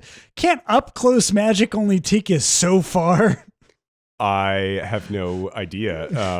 I'm very surprised that you have brought a category of a movie that you have not seen. Well, Ryan brought shit he never saw.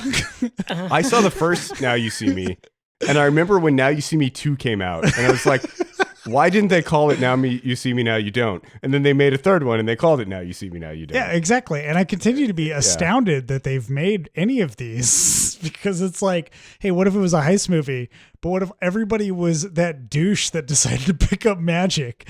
Everybody's just Job. Yeah. And they all have to pull a fucking heist But together. where did the lighter fluid come from? The Aztec tomb. It's going to be a career maker. I don't have anything really beyond that. I am probably going to watch this movie. Okay. Did you see the second one? No, I didn't because I Did you want see the first one? I did see the first one. Okay. I want to see how stupid it gets by the third one. And then I'll decide if I care to see the second one. I feel like Hollywood is trying to recapture the Jesse Eisenberg, Woody Harrelson buddy comedy that was Zombieland, which I loved in college and I think is still like holds up and is a great comedy. But like Zombieland 2 was terrible. Yep. And at least the first Now You See Me movie was not good. I assume the second one was not either. Not at all. And now they've made a third one. And I feel like Hollywood is like, there has to be money to be made here on this dynamic between these two actors that are so different from each other that like they could just write a new buddy comedy for them, but they just keep diving into old IP that hasn't worked again. It's true. I love that. Ryan, did you have the same neurons fire off for an I Think You Should Leave sketch that I did? of like the driving crooner. There's like a bit that Dixon was saying. This guy who drives around and he has a crooner fucking like decal on the side of his window. Okay. And every time he stops at a light, he starts acting like he's puffing on the cigar and wearing the hat that the stencil has on his window. And he keeps talking. He's an Uber driver, so he keeps turning to the guy that's riding with him and go, God, this is a great idea. I got to figure out how to make money on this. That's exactly what Hollywood's trying to do with this Now You See Me shit. It's so stupid. But yeah, like this to the point where the second one had Daniel Radcliffe. It was like they were like, people love magic. Get Harry Potter guy in there. Yeah, fucking make him fucking wizard in this. Yes, is Ian McKellen alive? Let's get him over here. Why not? Fuck it. But yeah, I was just surprised. A friend was talking to me at like a social, like a cocktail hour, and they were like, have you seen Now You See Me, Now You Don't? And I was like, they're still making these fucking movies? So yeah, that was my other category that I just thought of because you were like, I can't believe they released it. Yeah, I can't believe what's it's still kind of fucking crazy making is it. that like the first one made money in spite of itself. I think it was just a huge cast, so people are like, I guess I'll check it out. Yeah, They upped the budget for the second one, and it made less. yeah. And then they kept the high budget for this one. Like you know that each one is gonna make less. Like Yeah. you know that this came out and it wasn't like a cultural movement. Maybe I the can't people are imagine ready. Keep anyone going. went to see this movie in theaters. Yeah. I like to think that there's just like one guy in the boardroom who's like, maybe they're ready now. Maybe they want this. Come on, 1/3 movie's not gonna break the bank. It does feel like this one came out just because of the title, like everyone pointing out the title. Yeah, Fine. Absolutely. That's why. They're like, well, I guess we missed the title for the second one. So if we make that the title for the third one, people will come, right? Yeah, People are going to come see this. Right? Sitting in the red carpet premiere and he's looking around. Smithers, why are they booing me? They seem booers. Oh, God. Before we get to a perspective changing movie, I have a question for the group. Did anyone see Avatar: Fire and Ash? I wish I did. I Yeah, really wanted to bring no. this here and talk about James Cameron's descent into madness as he makes Yeah. 6 more of I these. feel like he's just making like different Pokemon movies at this point, and I'm done. I decided after the second one, I'm done. I'm not watching anymore. They didn't want to But- see Yeah. more subtitles, huh? No, but I'm curious. I would be curious to hear a crazy rant about it if someone had. seen Yeah. Oh, don't worry. I'll I'll watch let you it. know because it'll probably come around. Yeah. Yeah. Ryan's going to watch it on The a kids 3-hour enjoyed the plane second flight. one. Yeah.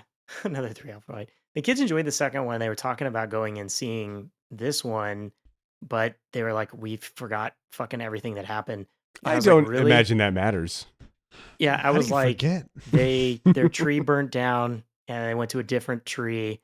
And went to then the water Sigourney Weaver tree. was their kid reborn somehow, and they There's were milking a whales. female Jesus character. Yeah, Yeah. they can Yeah. talk to whales And I was somehow. like, that's it. Yeah. Yeah, and I would see it just for the spectacle of it, but now that it's like out of theaters, we had too much shit going on at the end of the year, so we couldn't figure out how to go see it. Yeah. I let James Cameron down. I don't know how I'm ever going to Yeah. recover from this. I don't know that he can be financially stable because you didn't go see his movie, John. Yeah. It's a real shame. Yeah. Sad. Yeah, how will he get his next submarine? He will make it to the bottom of the ocean Yeah. at some point. Okay, so we're going to kind of come back together and do a joint category to finish this out. A movie that changed, or a TV show that changed your perspective that you watched this year, whether that be your perspective about movies, perspective about life, anything that kind of made you rethink things generally. So, Ryan, was there anything you watched this year that changed your perspective?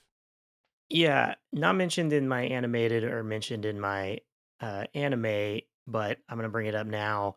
100 Meters. Oh. It came out to American theater kind of tail end of the year, and then it released onto Netflix either December 31st or early January, so it counts because it was in theaters.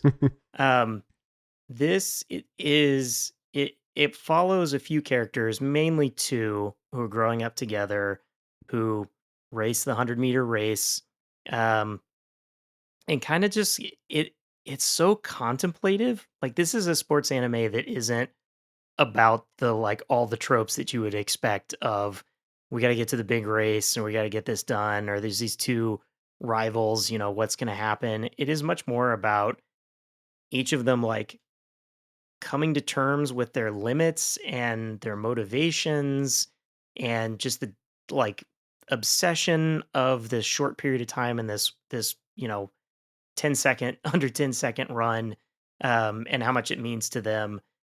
And just it was really kind of like an interesting coming together with a couple other things that I've watched over these last few years of movies that can, one, do something new in the like sports-ish era without just being the rote sport movie that you expect. But also these things that are like fully appropriate for a kid to watch, but really, I don't know, contemplate and challenge a whole lot more. The creator of it, the manga that he created, he followed that up with, I get the whole title, Orb on the Movements of the Earth. which I've also been meaning to watch, but now having watched 100 meters, I want to jump out and watch. But it's totally it was a huge hit, and it's like a 15th century French kid who's obsessed with the fact that uh, heliocentrism, like, and fighting the church kind of quietly. And I don't know how that makes an anime. Like, I'm like, but so for 100 meters, I also compare like last year's Look Back. It had a lot of that same feel to me of like these two characters like trying to figure out why they're doing something and their motivations for it. The animation, they mix up a bunch of stuff. They use rotoscope for most of the like race parts, which it really works well, right? Because you're trying to animate something like That running. speed, yeah. Yeah, and to get the speed and the feel of it and the realism of it, the rotoscoping works really perfectly. Um, there was an anime this year called Wand Dance.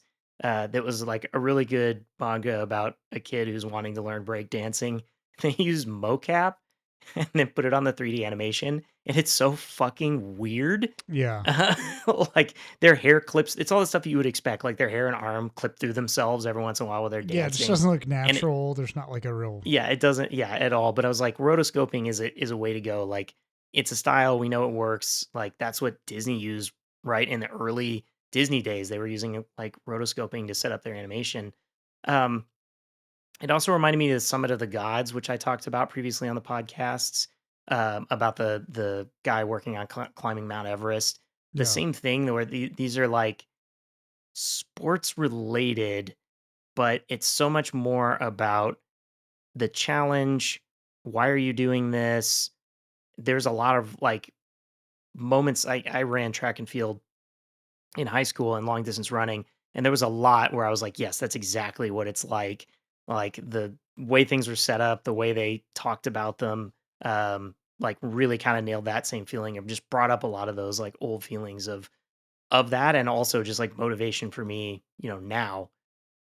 Like who am I? What am I doing? Because they have Yeah, characters yeah. in here that are also like that old racer, right? There's like this is probably his last race kind of thing. Interesting. So I've seen this advertised. It's on this is on Netflix, you said. I've seen it Yeah. on my list, but I've always just been like, yeah, it's gonna be another sports anime thing. But you're selling me, Ryan.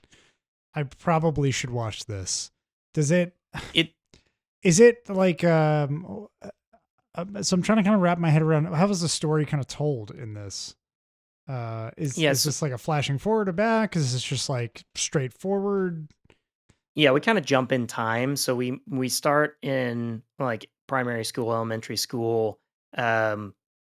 This kid is just a natural talent for running. Everyone at school is like, he's just the best. He just always wins. There's a new transfer kid that comes in who wants to run, but isn't like good, but just has this like want to be a runner and just run all the time and push himself. Yeah. And so they kind of start working together and challenging each other.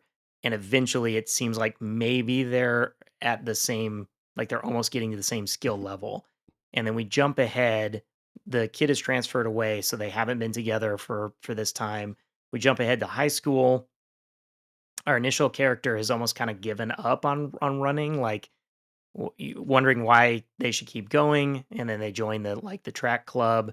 Meanwhile, the other person, we're learning like they've just continued to push themselves and push themselves. So you do have that kind of dynamic of like someone who's just naturally gifted at it, but then begins to hit walls, and someone who hits a wall from the beginning and is constantly told you'll never be good, Yeah. but is like trying to push through that, and then like they eventually come back to meet each other again and re-challenge each other from the way that they challenged all the way back in elementary school. But during the meantime, we also meet some other characters who are in various stages of their 100-meter running career. Interesting. I'll have to check it out. It sounds like an interesting mix of animation. If they're using rotoscope the right way, then I'm kind of interested to see that. Yeah. And the creator, and this is, I guess, what's in Orb that people like as well. He studied philosophy and then he quit out of school once his hit his manga limits? started taking off. Yeah, but you can totally get the like philosophy feel out of the dialogue. Okay. Fascinating. Interesting. I'm going to go next with mine because mine is also a sports movie, which I was kind of surprised by. It's called Ephus. It's a baseball movie. And I've heard of this. Yeah. Yeah, it's a movie that really caught me by surprise because it's not what you would expect out of a sports movie. Like you were talking about, Ryan, like I feel like, so many sports movies are so boring because they're all the same fucking plot about like, the underdog, coming from behind to win the big game or whatever. And Ephus is about a baseball field that is about to be destroyed because the local government has decided to build a school on top of it. And it's just an old baseball field that has been there for decades. And these like old man rec leagues have been playing there forever. Yeah. And it's just like, they're all their favorite like pastime, but they also seem to kind of hate it. Like, they're like crotchety old guys that are constantly giving each other shit and don't really seem to enjoy spending time together, but they just love baseball and they just want to be there on that field doing that thing. And the movie is incredibly slow, like by design, to feel like baseball, like you're watching a baseball game. And the title is named after a pitch called the Ephus pitch, which is not very common. And it's a pitch that is so incredibly slow that it makes the batter feel like they have like lost track of time. And it's like very hard to actually connect on the pitch because it seems like it's coming faster or slower than it actually is. It's like a very high breaking ball that just takes forever to get to the plate. And there's one of the pitchers that specializes in throwing Ephus pitches. And it's kind of it's a metaphor for baseball. And like, the passage of time seems slow and weird and different when you're playing or watching a baseball game. And it's also kind of a, kind of romanticizing baseball, but at the same time not, but, kind of decrying the fact that baseball is kind of going away. Kids aren't playing baseball as much anymore. People aren't as into baseball. It used to be the biggest sport in the country, and it's become just smaller and smaller over the years. And it's not like, they don't fall into typical tropes where it's like, oh, a big corporation is building an office here or something, or, whatever it would be. It's just like they're building a school because like they need a school. And so it's not necessarily saying that baseball going away is a bad thing. It's just saying that it is a thing, and it's just, for people that love it, that sucks. But it's just it's a movie that takes its time, and you spend time with all the 18 players, and you don't get like, it's not like a character piece. Yeah. It's just very much about the game that's being played, and you don't really spend too much time with any one person. And it's a very odd movie watching experience, but I enjoyed it a lot because it's so different than really any movie that I have seen before, and just trying to capture the essence of baseball, like in the moment, the experience of a baseball game, but also kind of the trajectory of the sport and where it's going, and is it good or bad that it's going away. But yeah, I thought it was super interesting and just a very slow, contemplative movie about kind of aging and the passage of time that was a nice bright spot this year that I was not expecting at all. Yeah. Spaceman Lee is in there. He was known for throwing the Ephus pitch. That's kind of funny to actually have. Oh, interesting. I didn't realize there was anyone in the movie that had been a player before. Yeah, he notoriously threw a pitch in the World Series that got just rocketed to space. Not Ephus pitch, and I think got 2 home. But yeah, it's like that's interesting. How much did they talk about like the pitch or anything? Because it's like a 40-mile-an-hour pitch. So yeah, it's crazy. I mean, they tell you what it is. Like, there's like a thing where it's like one of the pitchers is like famous for his Ephus pitch, like famous in like the rec league, and they talk about what it is, and that it's so slow that time freezes and you're unsure of like what's going on, and it's so hard to hit it because it's so hard to tell how fast it's actually coming. But they don't they talk about it for like 30 seconds and they kind of move on. It's more just for the analogy there. Okay. Yeah. That's cool. That sounds pretty interesting. So yeah, I enjoyed it. Very different. So you have to kind of like slow cinema, but it's not long. It's like a 90-minute movie probably. So it's a quick watch. If you like baseball, I would highly recommend it. I'm not super into baseball, and I still very much enjoyed it. So I think there are things to be gleaned from it if you're not a baseball nerd. Nice. Cool. All right, John, what's your perspective changing film? It's kind of a mix of two bad movies. So one of them, Ryan, you know this movie, but I've acquired this movie on Blu-ray, and it's called Devil's Story. It's a 1980s French horror film. It's very low budget. The man who made it, he was determined to topple American cinema. And he said that he could definitely show that French horror was better than American horror, and he could do it in 3 weeks with a crew that he would pay for just those 3 weeks. And when those 3 weeks were up, he fired that crew and he was like, fuck it, we'll figure the rest of this out. I watched the first half of this with a group. And, earlier I said it's fun to watch with a bunch of people for Craven, the movies I kind of noted. The group I was watching with bailed on me. So this wasn't fun to watch with a group. That group did not tolerate this, and they were not feeling the same vibes I was. But if you stick with this movie long enough, there's a certain amount of psychosis and delusion that sets in. When it goes off the fucking end. Yes, when it becomes this time dilation. So they got 55 minutes of the film together, and then the crew that was remaining after that 3 weeks was like, we're done. You pay us more or we don't make more movie. And the guy said, fuck you. You're out of here. I told you if you made the movie in 3 weeks or in 2 weeks, I'd pay you for 3, but you made it in 3 weeks and you didn't even make the full thing.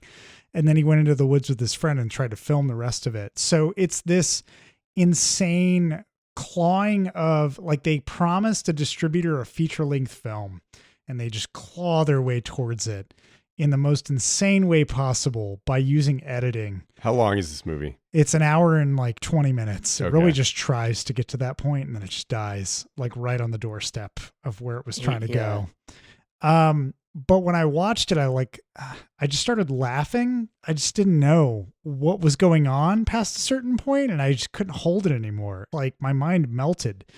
It's not one of those things where I learned anything necessarily my perspective fully changed. It was just reaffirmed that you can really do anything with editing. You can really fucking try to do anything with editing. You can use the same footage again and again to comedic ends. You can use it to try to make something tense. And I was just kind of in awe of it. And to kind of dovetail into that, I watched The War of the Worlds this year, the one that everybody had their fucking, they were like, oh, it's a meme. Oh, the Ice Cube one? Ice Cube, yeah. Oh, Ice Cube, he's really bad in it. Oh, it's really, you got to see it. It's really crazy. And I watched it with Anatoly, and we that was right before he went to Europe because he was staying with us for a little bit. He said, let's fucking watch this. And I said, sure. And this is another editing film where this movie in particular, I don't think that I've ever felt such human contempt for anybody, for an audience. I know I said I didn't like misanthropic films, but this movie is just it was edited with misanthropy. It was actively spiteful. I heard it was just an Amazon commercial. Oh yeah, there's that too. But it almost feels like whoever was editing was and then I'll just do this and they'll fucking hate this shit. Oh yeah, anybody else who watches this will fucking feel nauseous. Imagine that you're watching, you go looking on YouTube for a guide on how to do something on your computer and you find a video that says, it's really easy in 10 simple steps. I'll teach you how to do the thing. And it's an hour and a half long video that's not simple, where they zoom in on multiple parts of their desktop and you're just like, just tell me what the fuck you want. Like, tell me what you're trying to do.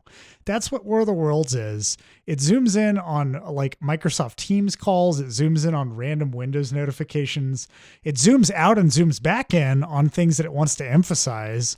And then occasionally it shows Ice Cube reacting to nothing, just in a room where he's like, oh shit. And the part where like both Anatoly and I broke was at one point Ice Cube goes, oh my God, my family's in danger. I got to get out of here. And he like, we think that maybe he's going to leave the room and it's going to do like a oneer, but he goes up to the door and immediately goes, ah, shit, the door's locked. And he shakes it a little bit. And then he goes back to his desk and goes, better tune back into whatever's going on in the War of the Worlds.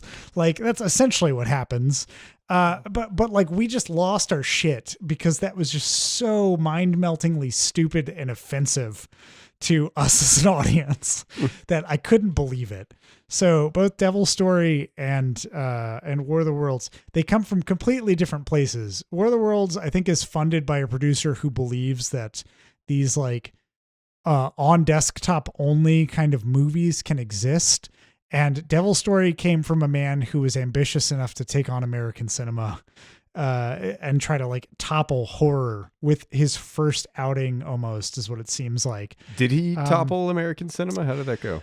No, I watched a documentary on it that was included on the Blu-ray, and a lot of French people talked about how they sat in a cinema with foreigners and they felt super embarrassed on behalf of their country. Yeah. It's in that stroke victim dream. Yes, it's in the stroke victim dream. Yes, exactly. That's where it belongs.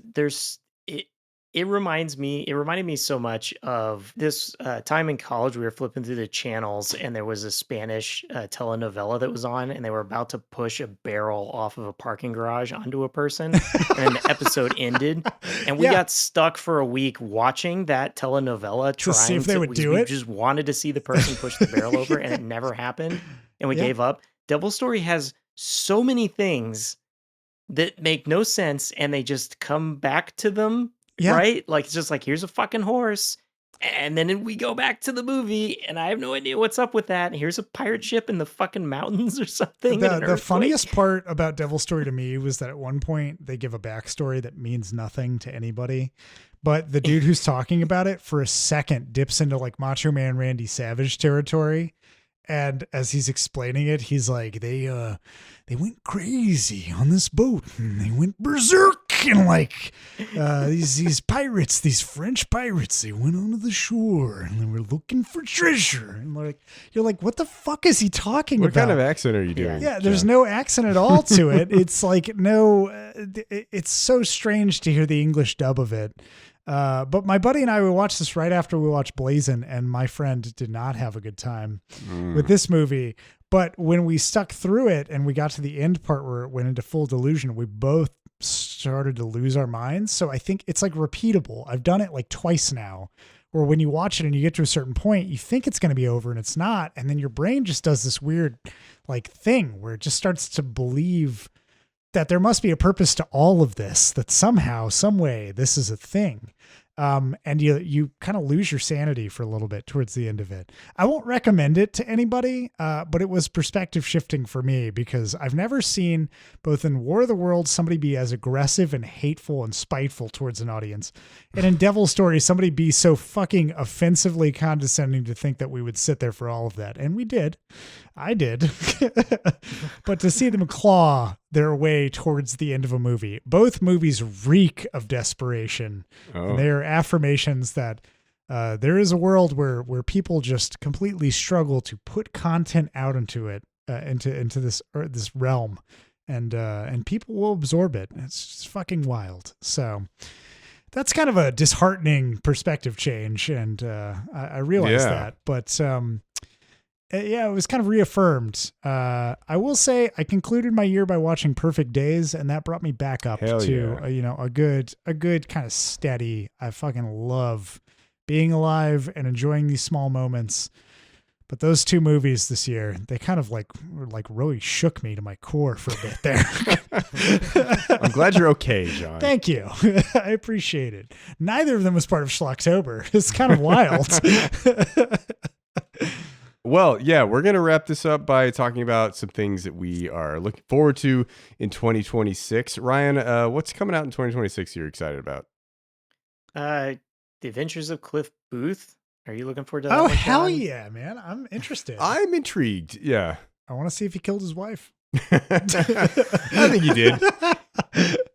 I feel like Tarantino was just really enjoying writing Once Upon a Time in Hollywood, and I was totally buying those vibes. Yep. Watching it multiple times. I still enjoyed it. Definitely. I'd like to see what David Fincher has to do with this. Like I've always enjoyed David Fincher's work, and so I'm kind of was walking away from Once Upon a Time in Hollywood saying like I could take more of that. It's a shame that it's not possible for a human being to direct more than 10 films. It's just, if only Tarantino could pursue that vision to the screen himself, but it's not actually physically possible. So it's a shame. Yeah. And when he makes his 11th film, I'll be simply shocked to find that there are 11 films in this filmography. I don't imagine Tarantino is one of those people that just is like, sits around watching television. No. Yeah, there's He's no got way. nothing going on. It's Plays wild. poker with the guys down the street. He'll start making movies under a pseudonym and be like, Jeff, it's not me. He'll at least write the fucking movie. Senor Spielbergo directed this one. I'm surprised. Ryan, did you know he's never seen Return of the Living Dead and he refuses to watch it? Which is wild. Oh, no. That's a wild Tarantino take. Anything else, Ryan, you got on your list that you're excited about? I do want to see Coyote versus Acme. Just almost you and me both, brother. You and me both. Yeah. Why did it get killed and why is it back?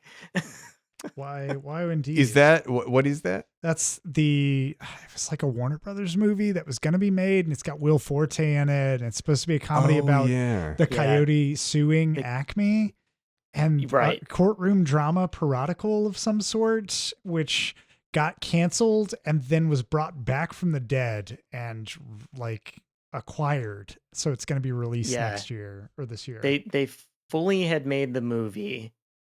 Lots of people said it was good, like that had been working on it. And then in that scramble of Warner Brothers Discovery merger bullshit, they axed the movie as a tax write-off. And then because people had seen some of it and the actors that had been in it, no, this needs to come out. There's sort of been a demand in the public. And now that the Warner Brothers Discovery thing is slightly unfucked itself, they're putting it back on the table. The only animated movie I actually watched this year was The Day the Earth Blew Up, a Looney Tunes movie, which also was almost shelved for tax purposes and then was put out. So if that feels like kind of in the same vein. How was that? It was fine. It was aggressively average. Porky Pig, Donald Duck, no other Looney Tunes characters are in it. It was fine. I'm sure it was. I heard a hot take this year that I want to bring up real quick. One of my friends, I'm not going to say who, I'll keep them anonymous. Do I know this person? No, you don't. Oh. They said that Space Jam 2 is better than Space Jam 1. Ooh, wow. I don't want to argue about which movie is worse, but I don't know how you can find anything redeemable in Space Jam 2. I don't know how you can say it's better than anything that's ever been made.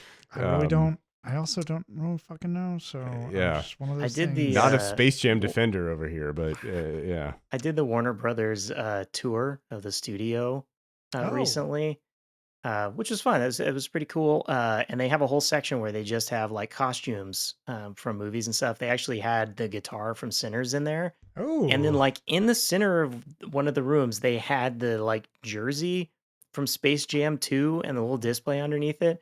And I turned to Logan and I said, I wonder when they'll take that down. Yeah.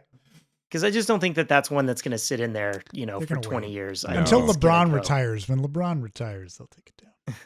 Somehow he's still out there limping around. The person who made this claim also went on to further rapid fire that LeBron's good in it. That oh my. That Don Cheadle's good in it. That everybody was good in it. Al G Rhythm, the guy who plays Al G Rhythm, he thinks did a good job. I wasn't phoning it in. I never got too far into asking what good meant. And I think that that's really where things would fall apart. Yeah, I think that's a conversation that you don't want to you don't want to get yourself lost in that. You don't want to go down. You know what that to feels level. like? That feels like you just want to move on. That feels like if your significant other took you to a party and you talk to a guy who's in insurance. Like where he's like, there's a lot of different kinds of insurance and some of them are really good. And then you just like, tell me more about it. And what if that person was Eddie G. Robinson though? Yeah, it could be, Every month, hundreds of claims come to this desk. Some of them are phonies, and I know which ones. How do I know? Because my little man tells me. What little man? The little man in here. I got a tiny little man in me. Talking about actuarial tables. If he was suicides on trains. If he started talking to me about tiny little men in him, I would be both alarmed and interested, I guess. Anyway, Ryan, anything else? I was gonna one anime to throw out. I'm looking forward to Witch Hat Atelier. I don't know what that is. This is a manga that I picked up a while ago. It's been running since like 2016, and it's fucking excellent. I'm really excited to see it animated. It's kind of cool. It's like a magic system that they explain. Okay. And makes sense the whole time they go on. Magic is done by writing sigils. So all the magicians have a piece of paper and ink pen or whatever, and they'll draw the sigils to create stuff, but they keep it secret from the world. So everyone else thinks magic is something that magicians are are born to be able to do, and nobody can do it because the magician society doesn't want people to just willy-nilly start drawing stuff and really fuck stuff up. Yeah. And the main character, she accidentally sees this and comes upon finding out oh, you can write things and make magic. And so she fucks around with it and turns her mom stone. Shit. And then actually has to start learning how to do magic with her goal eventually to get her back mom to back, getting her mom out of being stone. Okay. Interesting. But it's just cool. Every bit that I've read of it, it's just interesting to see how they continue to take and build on this idea of drawing it and creating these different magic contraptions that have a piece of paper in it with a drawing, or how they use the same magic in inventive new ways. Dumb question. What is a sigil? Sound like a rune. Like runes or sigils, like certain drawings, right? That specific that way. symbol. So it's different. Yeah, just a different symbol. Yeah. Gotcha. So you draw a weird symbol and then it does magic.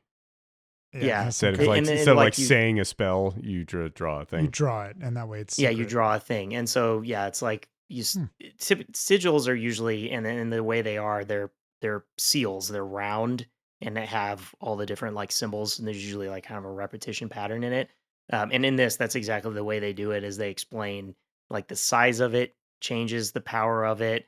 You flip it upside down, it can change what it is. Certain symbols, mean water, but if you draw it bigger, it's rain flow. So yeah, it's kind of just an interesting way to do that.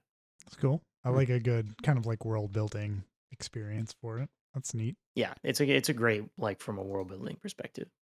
Sick. Cool. John, what are you looking forward to in 2026? I have a lot of stuff that I kind of listed off, so I'll just kind of rapid fire here. I did go see a sneak preview of Nirvana, the band, the show, the movie, and that is something I'm excited to see in February. I saw a trailer for that recently. It looks weird. It's really dumb and really weird and just genuinely fun. It's like a mixture of a hidden camera show with an actual kind of positive narrative on top. I highly recommend watching Nirvana, the band, the show. It's something that ran on Vice for a bit. It's this mixture of scripted comedy with improvised candid camera pieces that fit into the narrative of each episode. And Matt Johnson is one of he's a co-lead of this show, along with I can't remember the name of his co-star. I feel so embarrassed right now, but they call him Bird. He's called Bird. And so Matt Johnson, who directed the Blackberry movie, also has directed a number of episodes of Nirvana, the band, the show, as part of directing this film. It's a fun, wacky time. You don't have to see the show beforehand. You can go and watch this and be like, what the fuck is this? Who are these characters?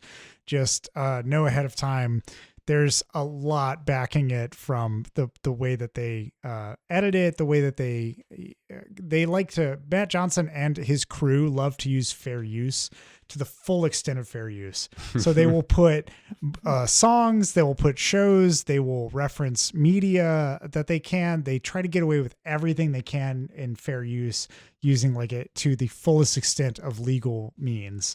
So they have a whole episode too, I would highly recommend for their show, where one of the characters gets into a GoldenEye tournament, and it's really funny. Just the way that they put him in. He happens to be on a shit ton of medication, and to counterbalance that medication, they give the character meth.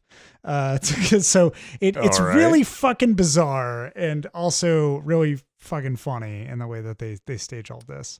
The trailer of the movie seemed to be about suicide, and you seem to be like, "Oh, it's super fun." It is. It's really fun. It's surprisingly fun for what it is. Okay. But yeah, my brother and I, we went and saw it. We went and saw Q&A with them as well.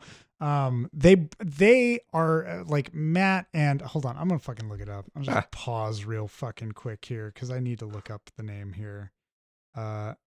Nirvana, the band, the show, the movie. There we go.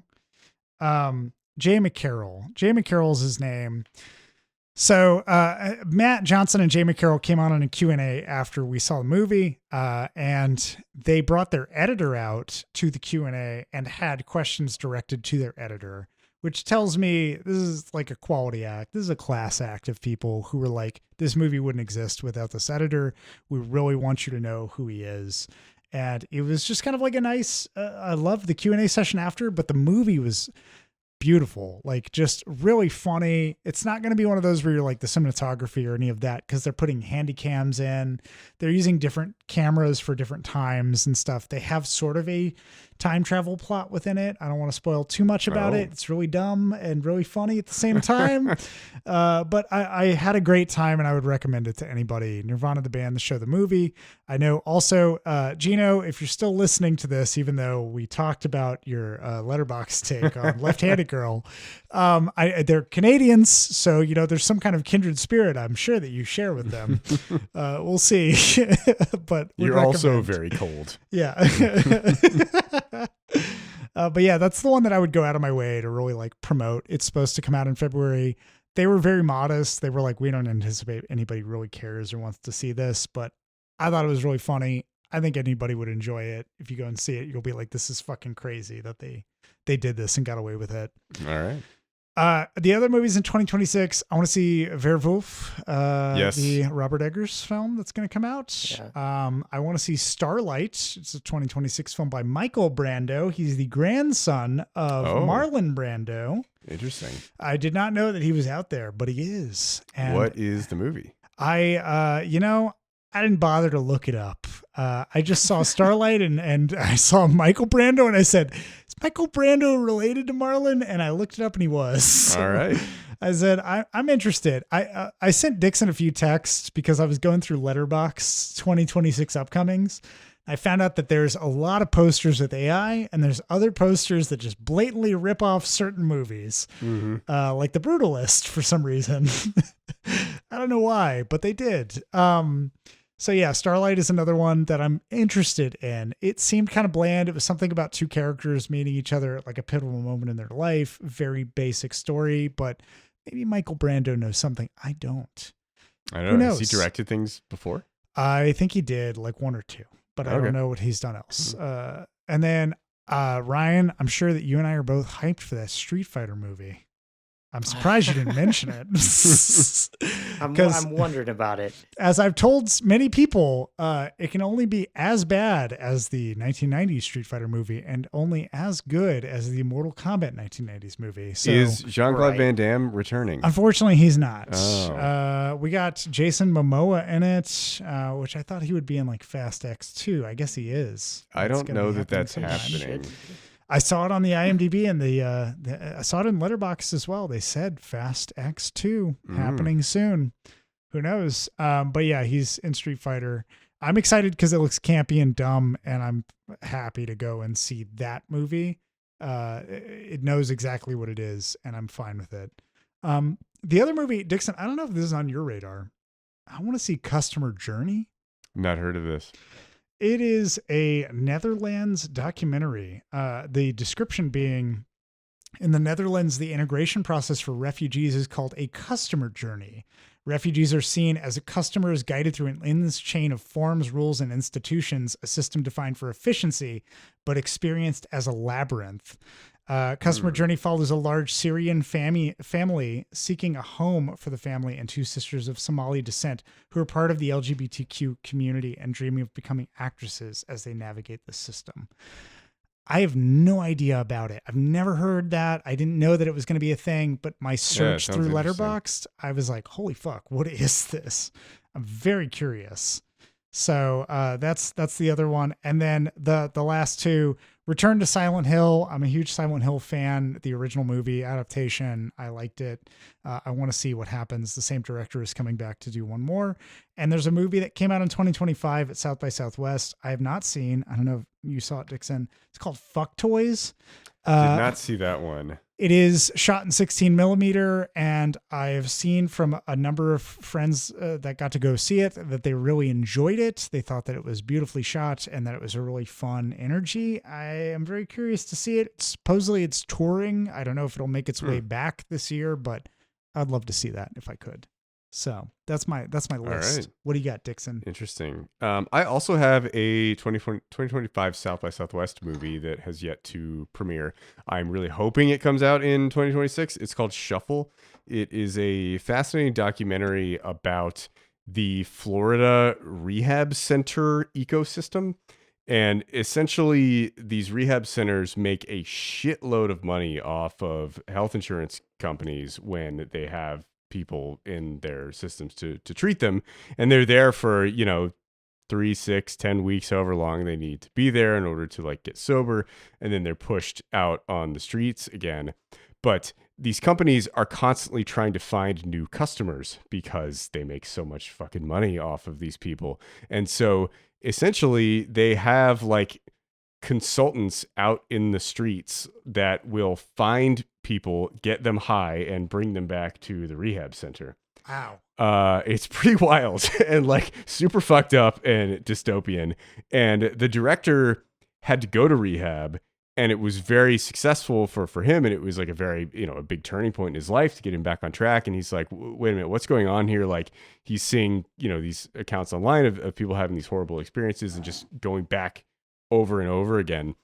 And the documentary follows these people who will literally go into a rehab center, get out, and then like, even if like, sometimes they're just like trying to go get drugs immediately and they go back in, but other times it's like they're actually trying to rebuild their lives into something productive, but they have these predators out there trying to get them high again, and they're getting kickbacks from the rehab centers in order to bring in new clients. And all you have to do is like show up and test positive for whatever drug, and then they're like, okay, then the insurance company automatically pays for room and board and medical treatment for however long in order to get you sober again. So fucking Philip K. Dick novel over here. Yeah, like Jesus. It's really dystopian, really upsetting, but very well done movie. One of my favorite documentaries I saw last year, but it's not out yet. So I'm really hoping that it gets a 2026 release. I believe it won Best Documentary at South by last year, but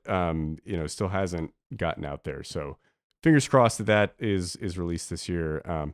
John, you mentioned the John Madden movie. It's called Madden. I am looking forward to that. I sent you that trailer. I'm fascinated to see Nicolas Cage and Christian Bale share the screen together. It's a pairing that I never knew I needed. And I'm like, oh, that sounds fascinating. In the little teaser trailer that's out, Christian Bale, it seems to exactly capture the essence of Al Davis, which Christian Bale is incredible. I would expect nothing less. Nicolas Cage does not seem to be able to capture the essence of John Madden. I would argue that John Madden is such a weird character that it would be very difficult for any actor to accurately capture the essence of John Madden. But I'm very interested to see it. I don't know that it's going to be successful in what it's trying to do, but I'm intrigued. I'm excited for The Odyssey. I'm not a Christopher Nolan fanboy, but it's shot in 70 millimeter IMAX. I loved Oppenheimer, so I'm excited to go see that. The Bride is a Jessie Buckley. Yeah, Jessie Buckley starring. Maggie Gyllenhaal directed Frankenstein movie. Also with Christian Bale as Frankenstein. So that's exciting. The Bride of Frankenstein, I think, is an incredible movie. Like the original Frankenstein, I think is fine, but the Bride of Frankenstein is fucking great. If you haven't seen the original '30s movie. Actually, he's Frankenstein's monster, Dixon. Whatever, dude. The dude with the fucking spark plugs for ears. Whatever.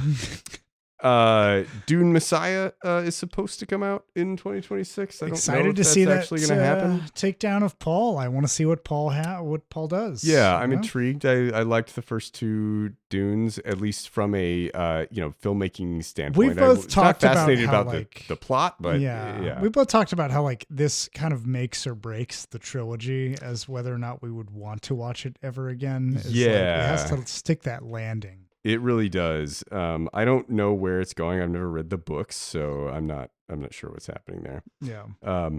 My last thing I'm looking forward to is a movie called Mother Mary. It's directed by David Lowery, who I really love. He did A Ghost Story and The Green Knight.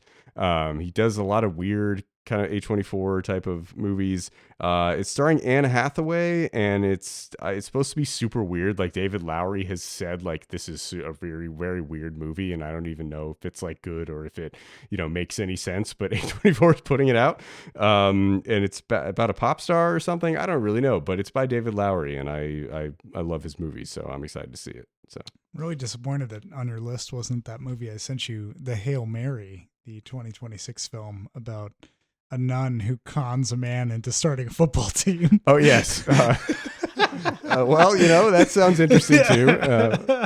Keep an eye out. All right. Well, that brings this to a close. This has been a very long episode. It's been a long time since we've recorded one of these, and I think all three of us are very rusty. It's a full epic. We've not really been able to, keep our analyses in a reasonable length of time.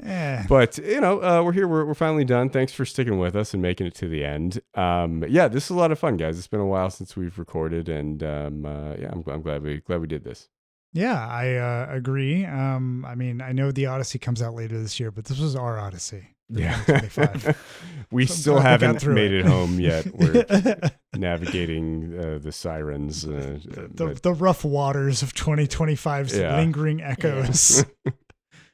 Cool. We're not 100% sure kind of what the cadence of the podcast is going to look like going forward, but very fun to record this episode. And we have some future episodes kind of thought through on what we want to do. So we should have some more episodes coming out in, the next few weeks and months. So, keep an eye out for those. But thanks, guys. I have been your host, Michael Dixon. With me, as always, Ryan King. You said we're rusty. Does that have a different meaning for Alec Baldwin now? Rusty. Oh, I knew you would bring this. I still just cannot believe that they fucking released that movie and that they finished shooting it, that they went back and shot the remaining scenes. Just shocking. And John Garcia, I still continue to writhe around in the trash for another year. 2025, no different. 2026, we will find out. All right, folks. Thanks for putting up with our bullshit.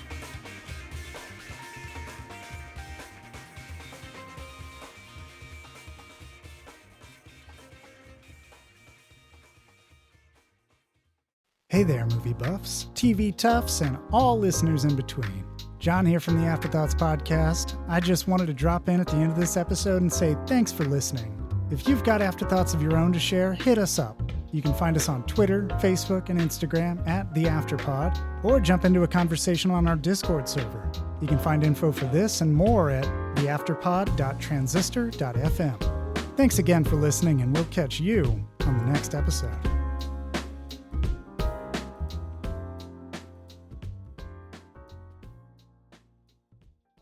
John, you always say after we do one of these year-end episodes that you've been inspired to watch some good movies for a change and that you're going to try to change your ways and become a good cinephile. And then you always relapse like 2 days after we record this episode. You watch like one good movie. You know what it is? And is then that dive back into the those trash. Tubi distributors get kickbacks, Dixon. They get kickbacks for sending me into this. They're pulling you back into the film rehab centers. That's exactly what it is.